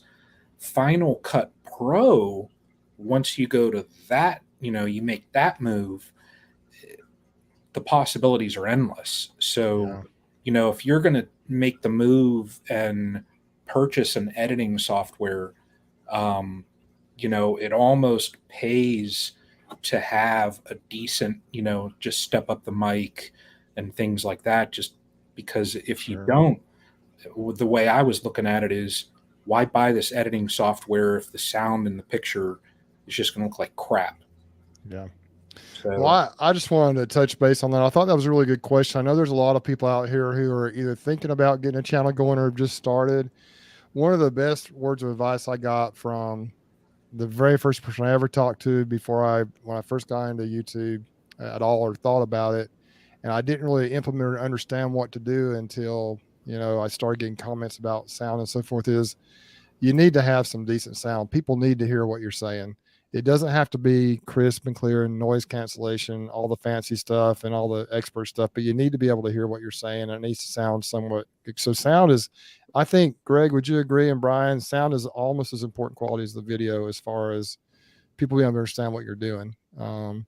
It doesn't have to be cinematic or perfect quality. It doesn't have to be a production quality, but people need to be able to hear what you're saying. Mm-hmm. That's one reason I bought this mic here, so you could hear me better on these live streams. I made the investment because I knew we were going to be doing these. The mic that's involved with my webcam is okay, but it just isn't, the quality is not good. And I kind of tend to mumble sometimes. And so it's just much better being here up close. The Smart Mic Plus, the thing I like about it is it does have noise cancellation features. So if you watch my videos and I happen to be using that mic, oftentimes you can hear the bees buzzing really loud. And when I start talking, you can't hardly hear the bees. And so that is a feature I really like about that. And I think some of these other mics you guys have talked about, you don't have to break the bank to get a mic that'll do that. But I think that helps. It helps some. And so those are just a few thoughts I thought we could share. I see that Cayman's in the house here making comments and checking it out. I see also Yappy's saw, in there. I think Yappy was in here. Matt's in here now. Matt, you missed the introduction, I think. And maybe you saw it, but I see you commenting now. I really appreciate that. I think Cayman said he's working bees here in the dark. I wonder how spicy does Cayman's bees get in the dark? Yep. So Cayman, if you could just maybe type in the comments about Hive Life, what the update is as far as being able to sign up for that. I haven't. Can we sign up yet, or do we still have a little time before we can do that? If you want to go to the Hive Life conference in 2023. Yappy mentioned DaVinci, and I looked into that a little bit when I first got into doing the more fancy editing, and I could probably do it now, but I had no idea when I first uploaded it how to do that. It was just like Greek to me. Now I probably could do a little better with that. But really, you just got to kind of start off basic. Don't hesitate to pick up your phone and record some stuff. But as you move forward, if you want to improve your craft, it's just like the bees. You have to try different things and just build upon what you're doing. And I'll tell you this too. Yes, sir. You know what the cheapest, most economical way to take your audio and video to the next level without spending a dime? What's that?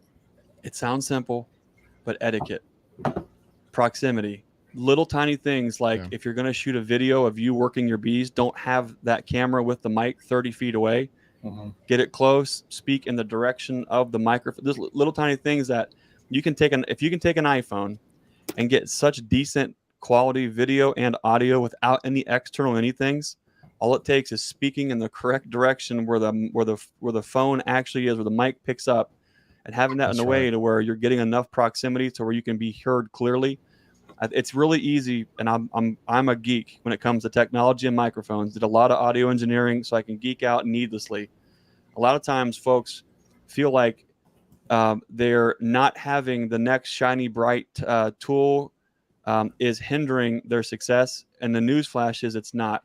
That microphone, the $3,000 camera, the editing software is not going to take you to the next level until you fully realize why that it is. And okay, I've already pushed my system all the way to here. Now this is what I need to go from A to B.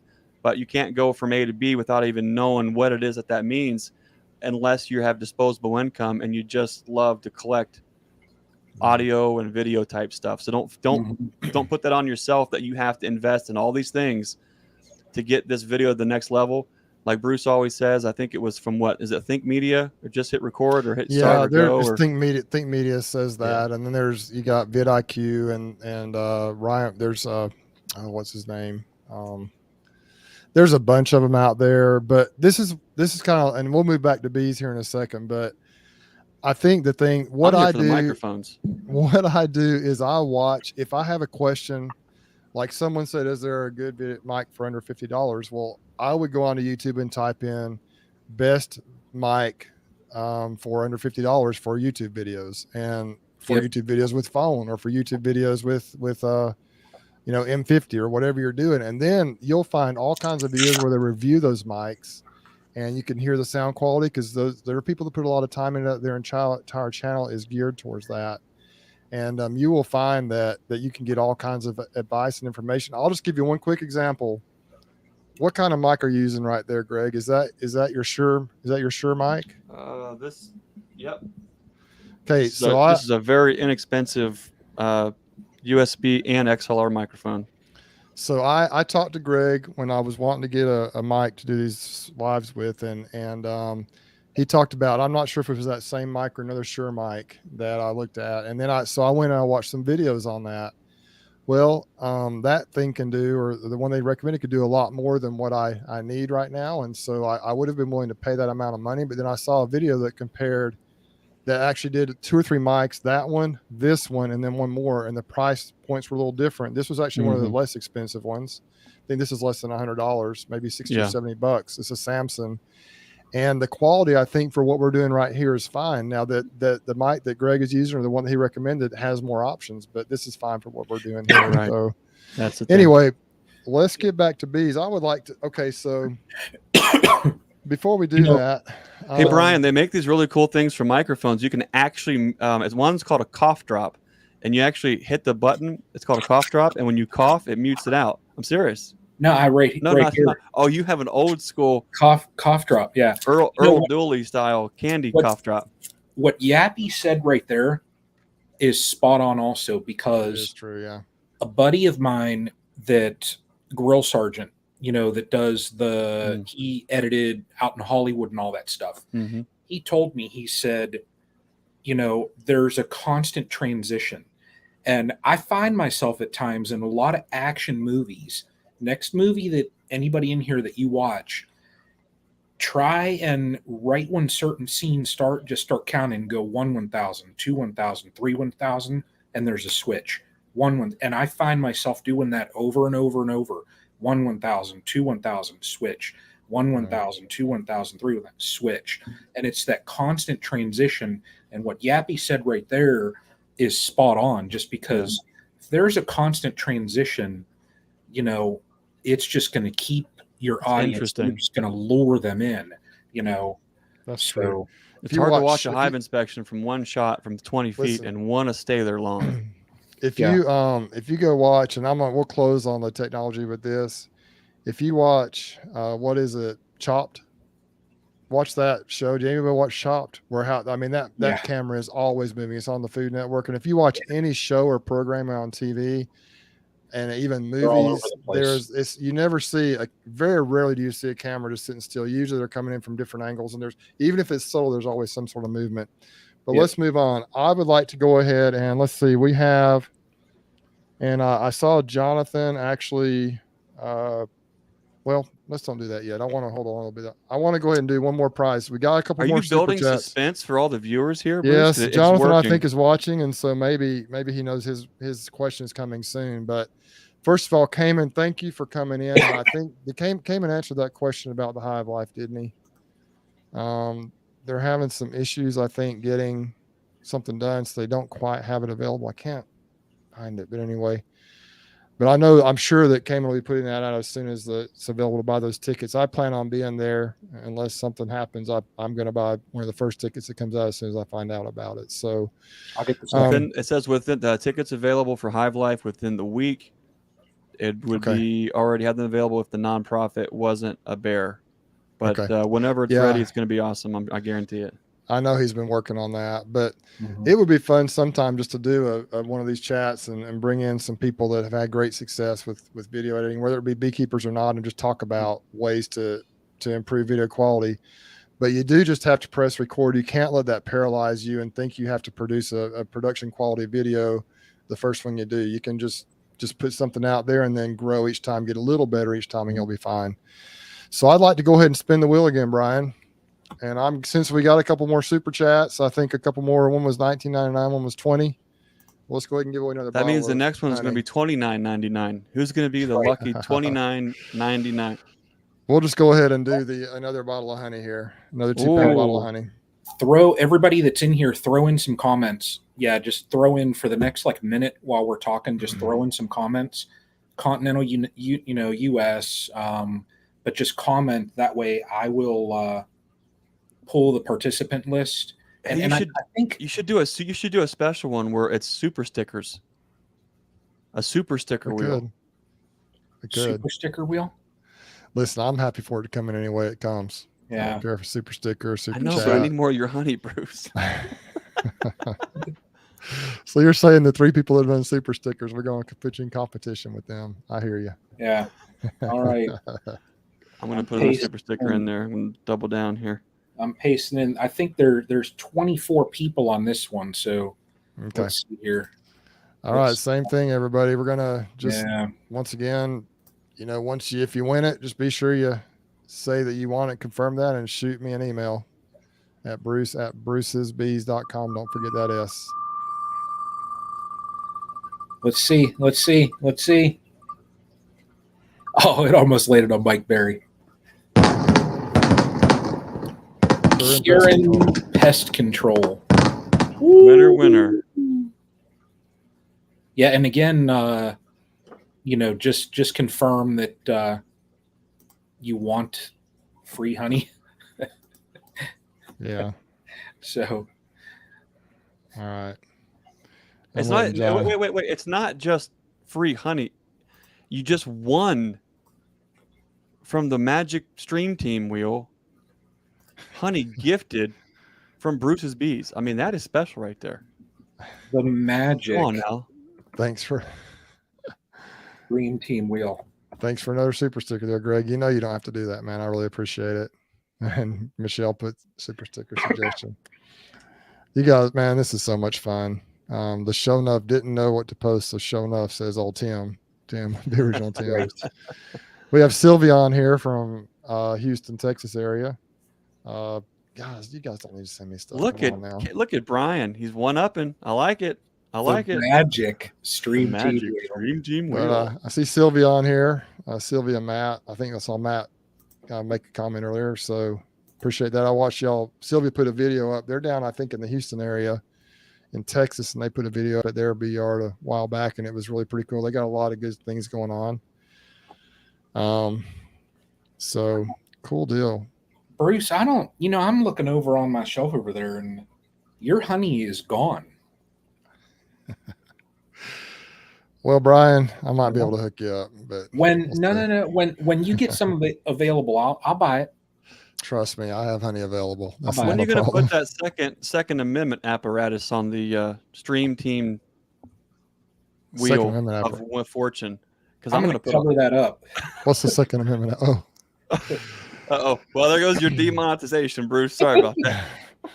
I'm telling you. That's a picture on the wall. It's a picture on the wall. Hey, there's Matt. Matt sent us a $5 super sticker. Thanks, Matt. Matt and Sylvia. I'm telling you, the super sticker Wheel of Fortune. Come on now. Matt and Sylvia down there in Houston. I appreciate it, guys. And thanks, Matt and Sarah, for all of the support on all the Stream Teams chats, on the Castle Hives, on the Bruce's Bees, on the Nature's Image Farm, for all the troll thumping, keeping things clean. Yeah. I know we all appreciate that. So thanks again, Matt and Sarah. Go check out their website, which is what's their website for the laser engraving? It's a pyramid. Sounds like it. Hey, it is. That's the kind of joint we're running here. It's one of those video arcades. You got to pay to play.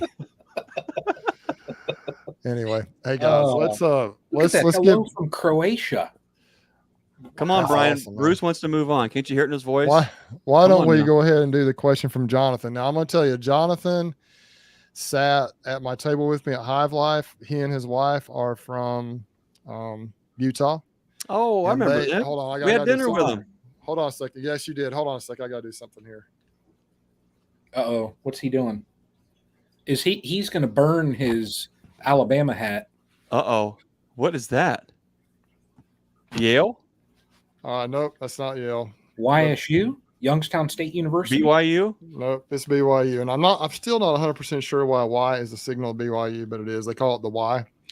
But they live about 30 minutes south of BYU. I don't even know if they're BYU fans. They That's a might be nice Utah hat. fans, but I like I'm the gonna. gray and white little But this heather is the thing going school, on. my alma mater. I thought I'd put that hat on in honor of Jonathan, even though he may not even be a BYU fan. I'm not sure. But Greg, anyway, They were good folks. It was nice meeting them, hanging out they with were a them. lot of fun, and it was a fun time, and they are doing some good things with their bees out there. I talked to him briefly last night. He sent me a question, and so why don't we check out the question, Brian, from Jonathan Mackley, out in Utah, just south of Utah. Did I have that one? Was that emailed? I He think just so. put the hat on. I thought this was like an orchestrated thing here. Come on, man. Let me see. I know. Quick shout out to all the Ohio folks. Looks like we've got Randy from Trails End is there, Doug from Northeast Ohio, Hocking Hill, Southeast Ohio. All right. If you don't have it, Brian, I'm gonna send it to you again right now. So Jonathan might have to hold on a minute. Jonathan says he's watching right now. Hey, Randy from Ohio just sent you $20, Bruce. I don't. Awesome. Thanks, Randy. Yeah, Bruce. I didn't have that one. Okay. Well, I'm sending it again. I'm Randy texting it. Klingen Farm. Yep. I'm texting it this time. Is texting good enough, or do I need to email it to you? I can. Let me. Here, I'm going to copy This was that. I'm going gonna so send good. It. This I'm was. I sending mean, it Brian to was just the man when all of a sudden we were just getting ready to give you an award. We're going to give you your Dundee Award for your just a job well done. And what do? You just dropped the ball, man. I did. Fortunate thing is he did it. He price did it keep help. on YouTube actually on Unlisted, so you should be able to upload it pretty easily. Bruce Did you get Brown, it? Northwest Ohio. I'm already on it. Good deal. All right, Jonathan. Sorry about that, man. We got it coming. Thanks so much though for the super stickers and super chats, everybody. That means a lot. This is a what lot, happens. Randy. This is what happens when you trust somebody in Northeast Ohio. Man, those Ohioans. Listen, I have had nothing but great results trusting you. Here we go, Jonathan. Here you go, guys. There he Great is. question from Jonathan. Look at that. Hey, Stream Team. John Mackley here from J&H Farms out of Goshen, Utah. Hey, quick question for you. I guess I'd kind of wonder if you guys think it's possible for a guy that's like sideliner type size, if it's possible for one guy to scale up his business to do particularly pollination bees. My goal is to go up to 400 to 500 colonies. And I'm just curious if you guys think that's something that's feasible that a guy could do full time without extra help. I've kind of heard mixed thoughts on that. I'm curious what your opinion is. I'm currently in the process of scaling my business. Went from 45 hives out of winter time up to about 90 hives right now, hoping to get up to about 150 by the end of the season. Here in Utah, it's really dry. We didn't have much of a honey flow or a nectar flow so far. So few challenges I'm running into so far this spring. I'm just curious what your guys' thoughts are on scaling your business up for, I guess, that sideliner size business. Right now, I think the challenges I'm running into is all my equipment has to be a lot bigger. And then being able to move pallets now. Everything I'm doing is on pallets now. So I'm running into the problems of logistics of scaling up and growing and having space for everything and being able to move all that set equipment. So give me what your guys' thoughts are on that subject. I would sure appreciate it. Take care.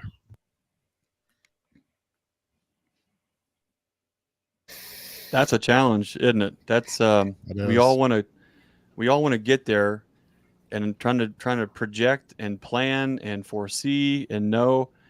there's all of those things, and then there's the bees have to get there too. When you start talking about, it's one thing to have yards that you can move bees to, where maybe all you need is just a flatbed on a pickup truck or a couple trailers, and you can move them off by hand. When you start getting into picking them off with forks, we can get by on the farm with the tractors. If you start getting into the migratory game with one guy, I would. The bigger question I think I have is, what are your plans for the bees there at the home yard? Is it honey production? Is it nukes? Is it queens? Because all these different things require they require different skill sets, but they also have different time restraints and requirements to do all these things too. So if you're really time poor right now at 90 colonies doing whatever it is that you're doing, I think it's going to be a little bit easier to see, okay, what's that going to take if I grow 50%? If you're already in a space right now where you feel like, hey, I'm good, I'm squared away, I have all the time is just right, the money is just right, we have the equipment, and you're growing, and everything's hunky dory. Well, hey, I think you've got room to grow at a pretty decent clip. However, if you find yourself in that place to where you're freaking out, you're stressed out, some of the things are falling apart because you've built the beast, but yet you can't feed it. That's a different thing altogether, and you will eventually start to grow. Can one guy run 400 to 600 colonies? Well, sure. I'm not going to tell anyone what they can or can't do, because we are going to have different abilities and different ways to get there. But the thing is what happens then? It's one thing just to get to 400, but how do you maintain 400 with one guy just in a home yard too? We're talking about some serious logistics. We're talking about equipment to move bees, whether it's a skid steer or a Hummer bee or a swinger or whatever the choice machine is.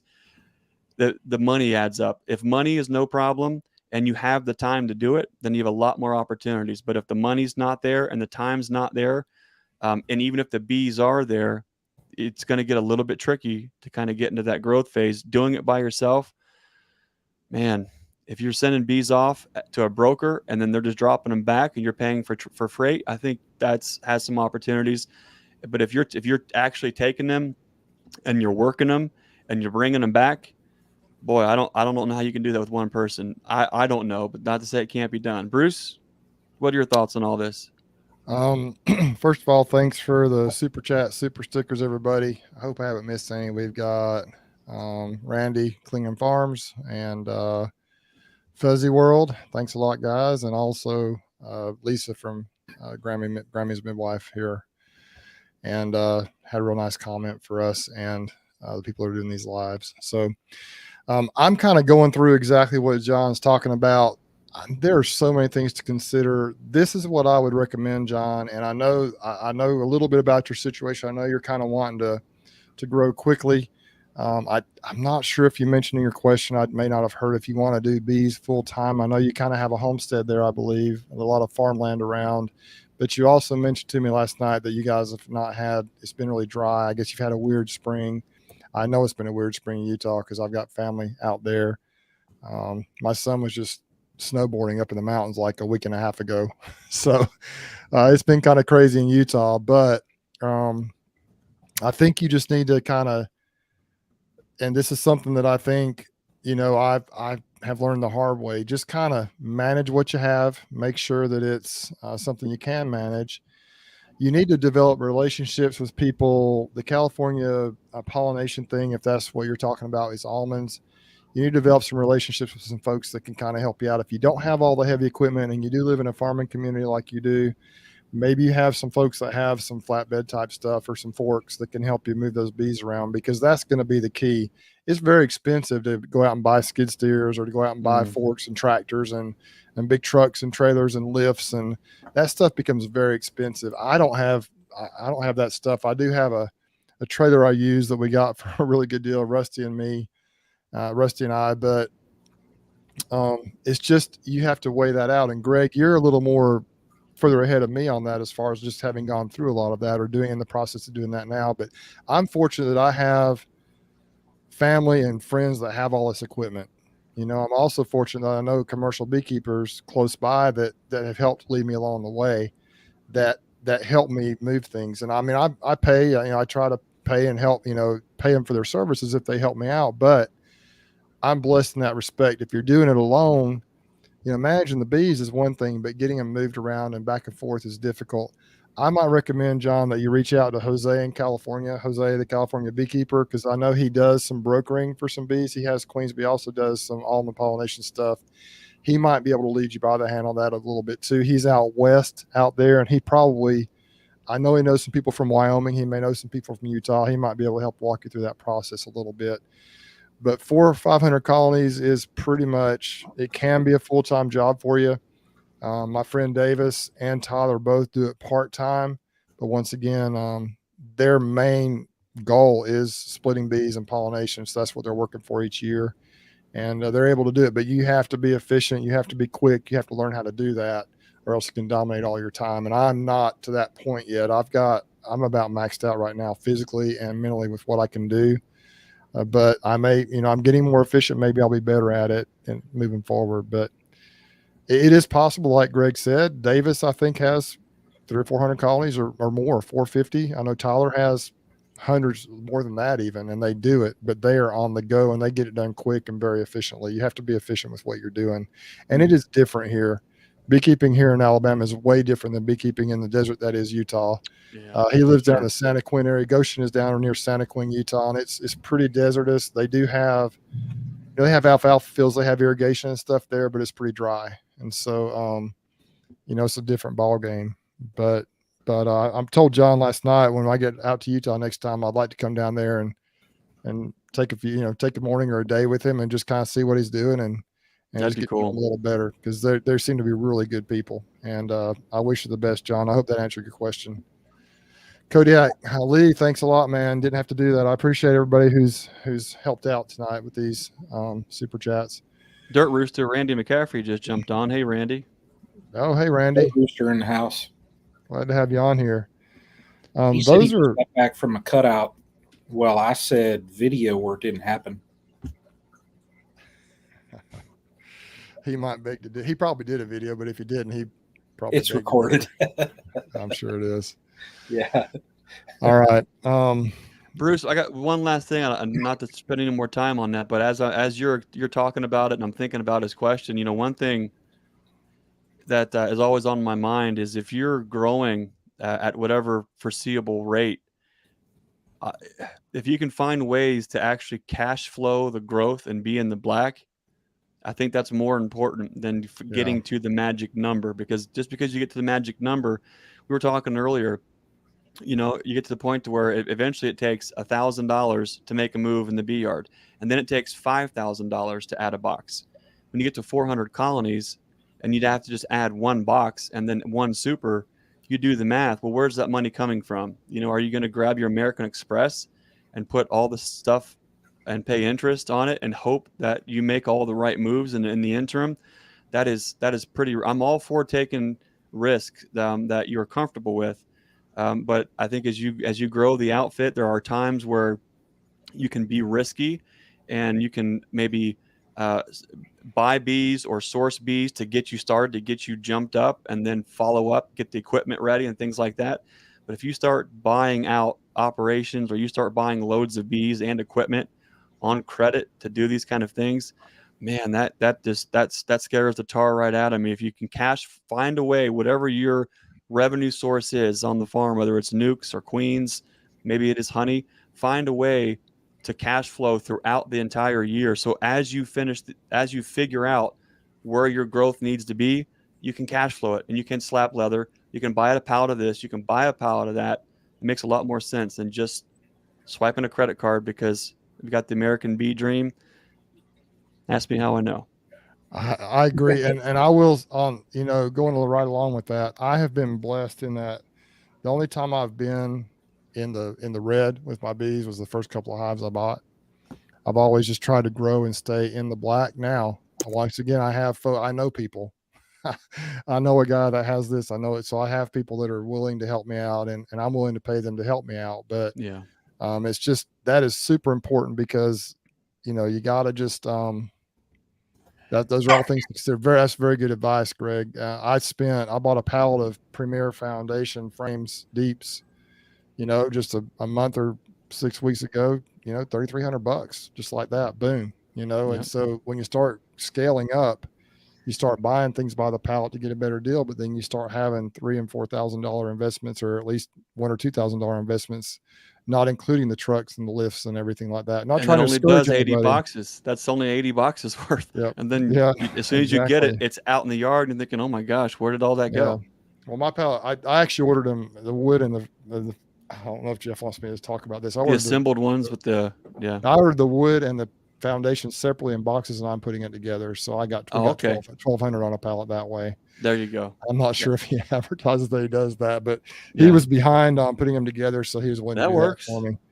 But anyway, so that's just some. Hopefully that helps you out, Jonathan. I hope we answered your question there. Hey, 33 mile bees, Phil. I sure appreciate that. That feels awesome. Thanks a lot, man. Yeah, I appreciate all you guys. We also. So my mind was going somewhere. I can't remember where it was going. Sorry, I derailed you there. No, you didn't derail me at all, because that's a point that needed to be made. And I would also consider, John, if you know anyone around that's doing what you're thinking about doing. I think you mentioned that there was a beekeeper a ways away from you that was kind of, you guys were going to try and meet up and do some things together. That might be a good thing to do if you know another guy that's already a little ahead of you, or kind of your same size trying to do it. You guys get together and come up with a plan, and maybe you guys can share some of that equipment and do some things together. If you have a big pickup of you need to get a pallet of whatever, maybe you guys can do it together to start off with, to help get your stuff in quantity, because that is critically important. And so definitely some things to consider, and that's awesome. I do have one more thing, and this is, I'm going to let you go. Well, I know what you guys will say, but I do have, my wife found something at the store today that I thought I might give away if anybody wants one, but this is going to be something that's going to be a little bit controversial. So I got to key up the wheel. What, again. Bruce? Controversial? Come on now. But if anyone wants to buy this hat right here, the Alabama A. Our show is going. Not buy it, but if anyone wants to, I can give it away. Wait a minute, was that the one off your head? A gift. No, this isn't the one off my head. Okay, if it is, you have to sign it first, and then it's worth triple the amount. The stream just went down. I think you ought to sign it. Bruce's Bees. Yep, the one as seen, sweat marks and everything, right from the bee yard. Hold on. I could do.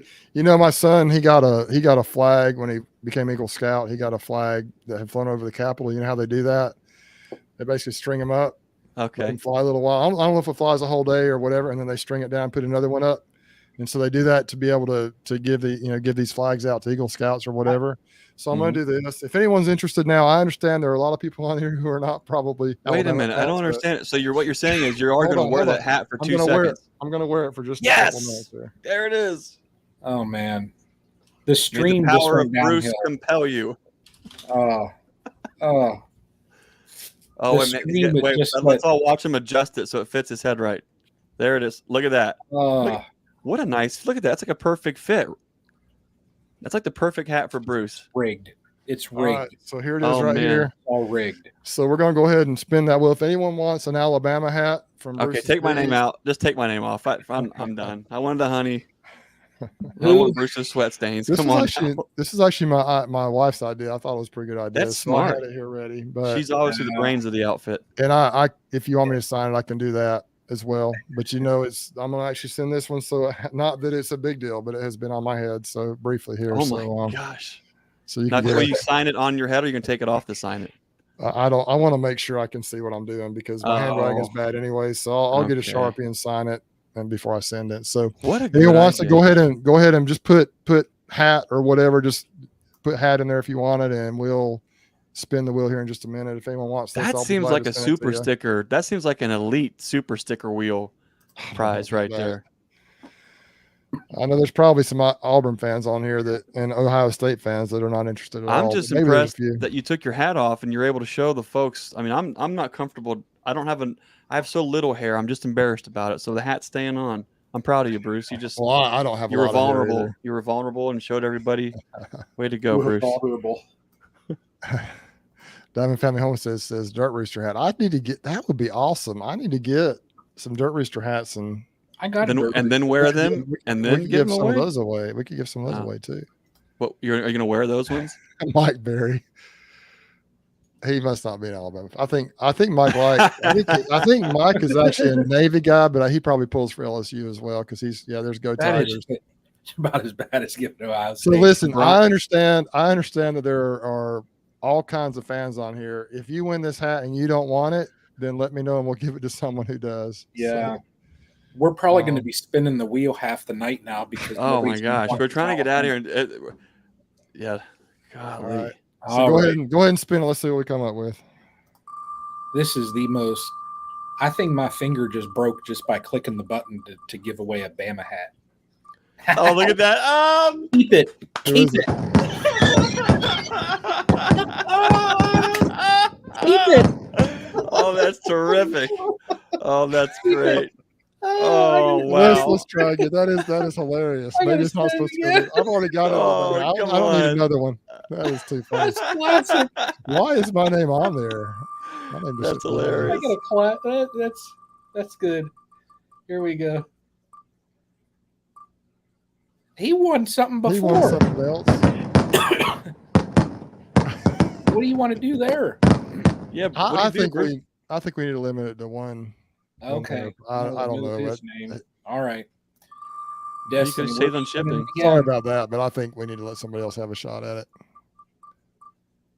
Oh, is it Ron? Is it Ron? Oh, does Joseph want the hat? Joseph Rawls, come on down. Joseph, You're the comment next right one. away. Comment in the What next he couple of had. minutes if you want it, and we'll get it to you. Once again, comment down here, say that you do want the hat. Yes, I want the hat, or Alabama hat or something. And then send me an email at bruce@brucesbees.com. Or if you don't want the hat, say you want it, and then do a video burning it, Well, that's fine. and I'll send you. Wow, a Ohio State hat. that's just on the evil side there, Brian. That was over the line. That was uncalled for. Listen, I get it, man. Gosh. When you're on the top all the time, it's hard to, you're not going to be liked by anybody, a lot of people. So anyway. It's a long way to the top, but it's a short way down, isn't it? That's it. All right. So, Joseph, do you want this? If so, let me know right away. And we'll get it to you. Yeah, Lee just said Brian it's smoker fuel. Brian is straight up savage. Oh, Oh, speaking of smoker fuel, let's move on to that topic for just a minute here while we're waiting to see if Joseph responds. What do you guys use? I've used pine straw a lot of years, and I've recently tried burlap. You guys ever use burlap? back in the day, I used burlap, Brian. I use now. I'm thinking of the context that I'm in. I buy a huge monstrous bag of hamster bedding.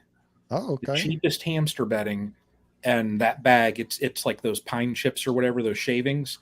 It'll last me year and a half, almost 2 years. Hey, he wants it. We're going to There send it to him. is. All right, Joe, Got it. Joseph, if you could send me your email address and contact info, or so I can send it to you, your address and everything at bruce@brucesbees.com. And don't forget that S now. It's bruce@BRUCES.bees.com. And I'll get it out to you. There's another question. Where should I sign it? Where should I sign the hat? I'm not sure. I've never signed a. Just cover up baseball that. card I just take the marker, like a black one, and just like go over the A thing, and just put your name over that A weird thing, and just That's it. the Yeah. whole world can see Yeah. it. If you even get a patch that says Bruce's Bees, just put it over the A. You got to put it You somewhere. on guys the are not front. a lot of help. You guys are not a lot of help here. Put it right there on the front of the I'm sign. trying to ask a serious question, and you guys are telling me to cover up the A, Alabama A. I can't do that. On the bill, run. It says on the bill. I think that's what I'm going to do. I'll sign On on the the bill bill. with my Sharpie. Okay. I don't know. I saw- Google. You need to probably go to the YouTube search and you search. Where do beekeeping celebrities sign their Alabama hats? at? listen. This And guy then right just- here is a beekeeping celebrity, Dirt Rooster. He says he's used burlap, but it's not laying on the ground everywhere I turn. Pine straw. I like Randy. is. I'm with him. So that's true. I used pine straw up until recently, and I'll tell you why I tried some burlap. I tried it because I needed to complete a $100 order to John up at Hilco, and so I added a bag of, I think there's 12, I think a dozen rolls of burlap in there, and I've been using it. I really like the burlap as a fuel. I tried to steal it on my hat. But y'all, she is the coolest. She is so awesome. That's awesome. But the burlap, the only issue I have with the burlap, and pine straw is plentiful around here, and I'll probably go back to it. But the burlap tends to, like, it's almost sticky when it cools. Like if you close your smoker down, it's hard to get it apart and get it to open up again. And so I'm not sure what to do about the pine straw. It does that a little bit as well. It has like a tar inside of it. But that's the only thing. But I do like the cool smoke from it, and it smokes really well. Pine straw seems to be a little easier to keep lit, but anything, once you get it lit really good, it'll stay lit pretty well. Pine straw is great. I can light a smoker at 8 o'clock in the morning, and at 8 o'clock at night when I put it away, it's been lit all day long. You got to stuff it in there just right, though. Yeah, you got to learn how to. And all you need is a Bic lighter and just a little handful of pine straw, and you just light that rascal and you put it in. Matter of fact, Brian, I think, has it might be in one of the videos of the learning yard, seeing us do it. When you the trick, and everyone gets scared, when you're lighting your smoker, you want the flames coming right out of the top of that thing to where it almost scares you, and then you go to put another little handful in, get it to where you got flames shooting, and keep going, and then all of a sudden you're gonna have that thick, beautiful, greasy, thick smoke. And then you're just packing that rascal until you think you can't pack any more pine needles in there. And you pack 10 more handfuls in. Next thing you know, that thing is just lit and ready to go. White pine is absolutely fantastic. White pine burns a lot longer, but there's a better smoke on southern Georgia pine needles are absolutely, or even probably a lot of the southerns are really nice. The denier of the needle is a little bit bigger. There's a little bit more of a hollow spot in that needle. It burns out quicker. But I tell you, when I was traveling down with Bob Benny, what the Werners use, and you almost got to watch out. Chris Werner and his entire crew, they'll use those southern needles, and then they'll put hardwood pellets in on top, and then put needles back over top of it. That's a real problem because it smells so darn good, like a barbecue all day long. I mean, you got to watch out if you're on. What do they put in there? It's hardwood Smoking pellets, like you use when you're smoking your meat and such, and it works out great. I'll probably do that too, but don't do the hickory. Do yourself a favor. Just do something lighter, like apple. If you put that hickory in there, you are going to just be hungry all day long. Yeah, no one wants to be hungry in the bee yard. I'm going to go buy like Traeger premium blend wood pellets when I come down to Greg's. Man, you got that honey money, huh? Let me tell you a little trick to lighting it too. My buddy Rusty, what he does, and it works well, is, and you guys have probably seen this. I've seen other YouTubers do videos of this, but he'll cram the pine straw in the smoker as full as he can, and then he uses a torch, like a little miniature torch, and he'll run it right up against the side of the smoker in 3 different places. And then when he starts cranking that out, the smoke comes out, that thing will burn forever. Basically, it'll burn all day. It burns forever. Yeah, here's Dirt Rooster said that. That is true. It's just the trick is getting it to the point to where it's hot enough where it will burn when you pack it in. And then once you do that, it'll last for a long time. Throw you some flames out of that thing and then start packing it. Man, this has been so much fun tonight. Great stuff, guys. These questions were incredible. Had some great people on there. I was able to give away an Alabama hat. I'm not sure if Joseph. You want 2 more hours? We're gonna try to compete with Bob and Lee and do another 2 or 4 hours. I have no desire to compete with those guys. They are the pros of definitely staying on here a lot, and they do a good job. That's what they do. So, but I prefer I like the 2 to 2.5 hour tops. I think that's a good time. And even though we still have 126 folks on here, I think we peaked up at about mid 130s, or maybe got to 140 one time, I think. But I cannot thank everyone enough, Lisa. No. I mean, Lisa, you guys listen. Okay, so Lisa has a channel, and she started posting some beekeeping videos recently. And y'all, she is just the coolest Southern lady. She is so awesome. She is so. Well, she's a midwife too. That's cool. That's a whole skill set. She's a nurse, but she delivers babies, obviously, and she is just really a cool lady. She's just so fun. I mean, just so fun. And Edwin down here, he helped me harvest. He says he's got to go to bed. I saw one of my other helpers on here. He was on here too. So I've had a lot of people that I've actually met in person. Edwin is son of one. But just incredible people, great community, and we really appreciate you guys. What's new this week, Bruce, for you? What's new this week? I'm going to try and get out on those hives this weekend and see how my other hives are doing. My apple maze, I'm going to put a little more space on them. I'm going to go check my pollination bees and see how they're doing, if they're getting plugged up, just see what my bees are doing. If they're getting plugged up, I may try to pull a few frames. I'm going to put everything I have, every box I have, every deep box I have is going to be somewhere probably, if they're doing what the ones in my backyard are doing. And then I'll just try, and that's my goal to figure out this weekend. So that's what I'm going to try to do. And beyond that, it's just kind of like Mike described earlier, it's a waiting game to see how much they bring in, and we'll get that honey harvested, and then we'll start prepping for next winter. My goal right now, my plan is to harvest the 2nd of July. I've already asked for that, that the 1st of July off from work so I can do that. And that's what's up in the next few weeks for me. Maybe stick a video in here or there, try and get a few videos done. I would like your input, guys. You can just you can comment on, and I may actually put a poll out on YouTube, which type of video I do that you like the most. Do you like the full strength, the full length, hive inspections? Do you like shorts? Do you like the quick little, I'm thinking about maybe doing more little quick tips, little things like I did with the, things like that. Just see kind of what you like the best, but I may have a poll coming out soon. I'm thinking about the questions to ask. What if you do the full hive inspection in shorts? Well, Brian, my bees are not your bees.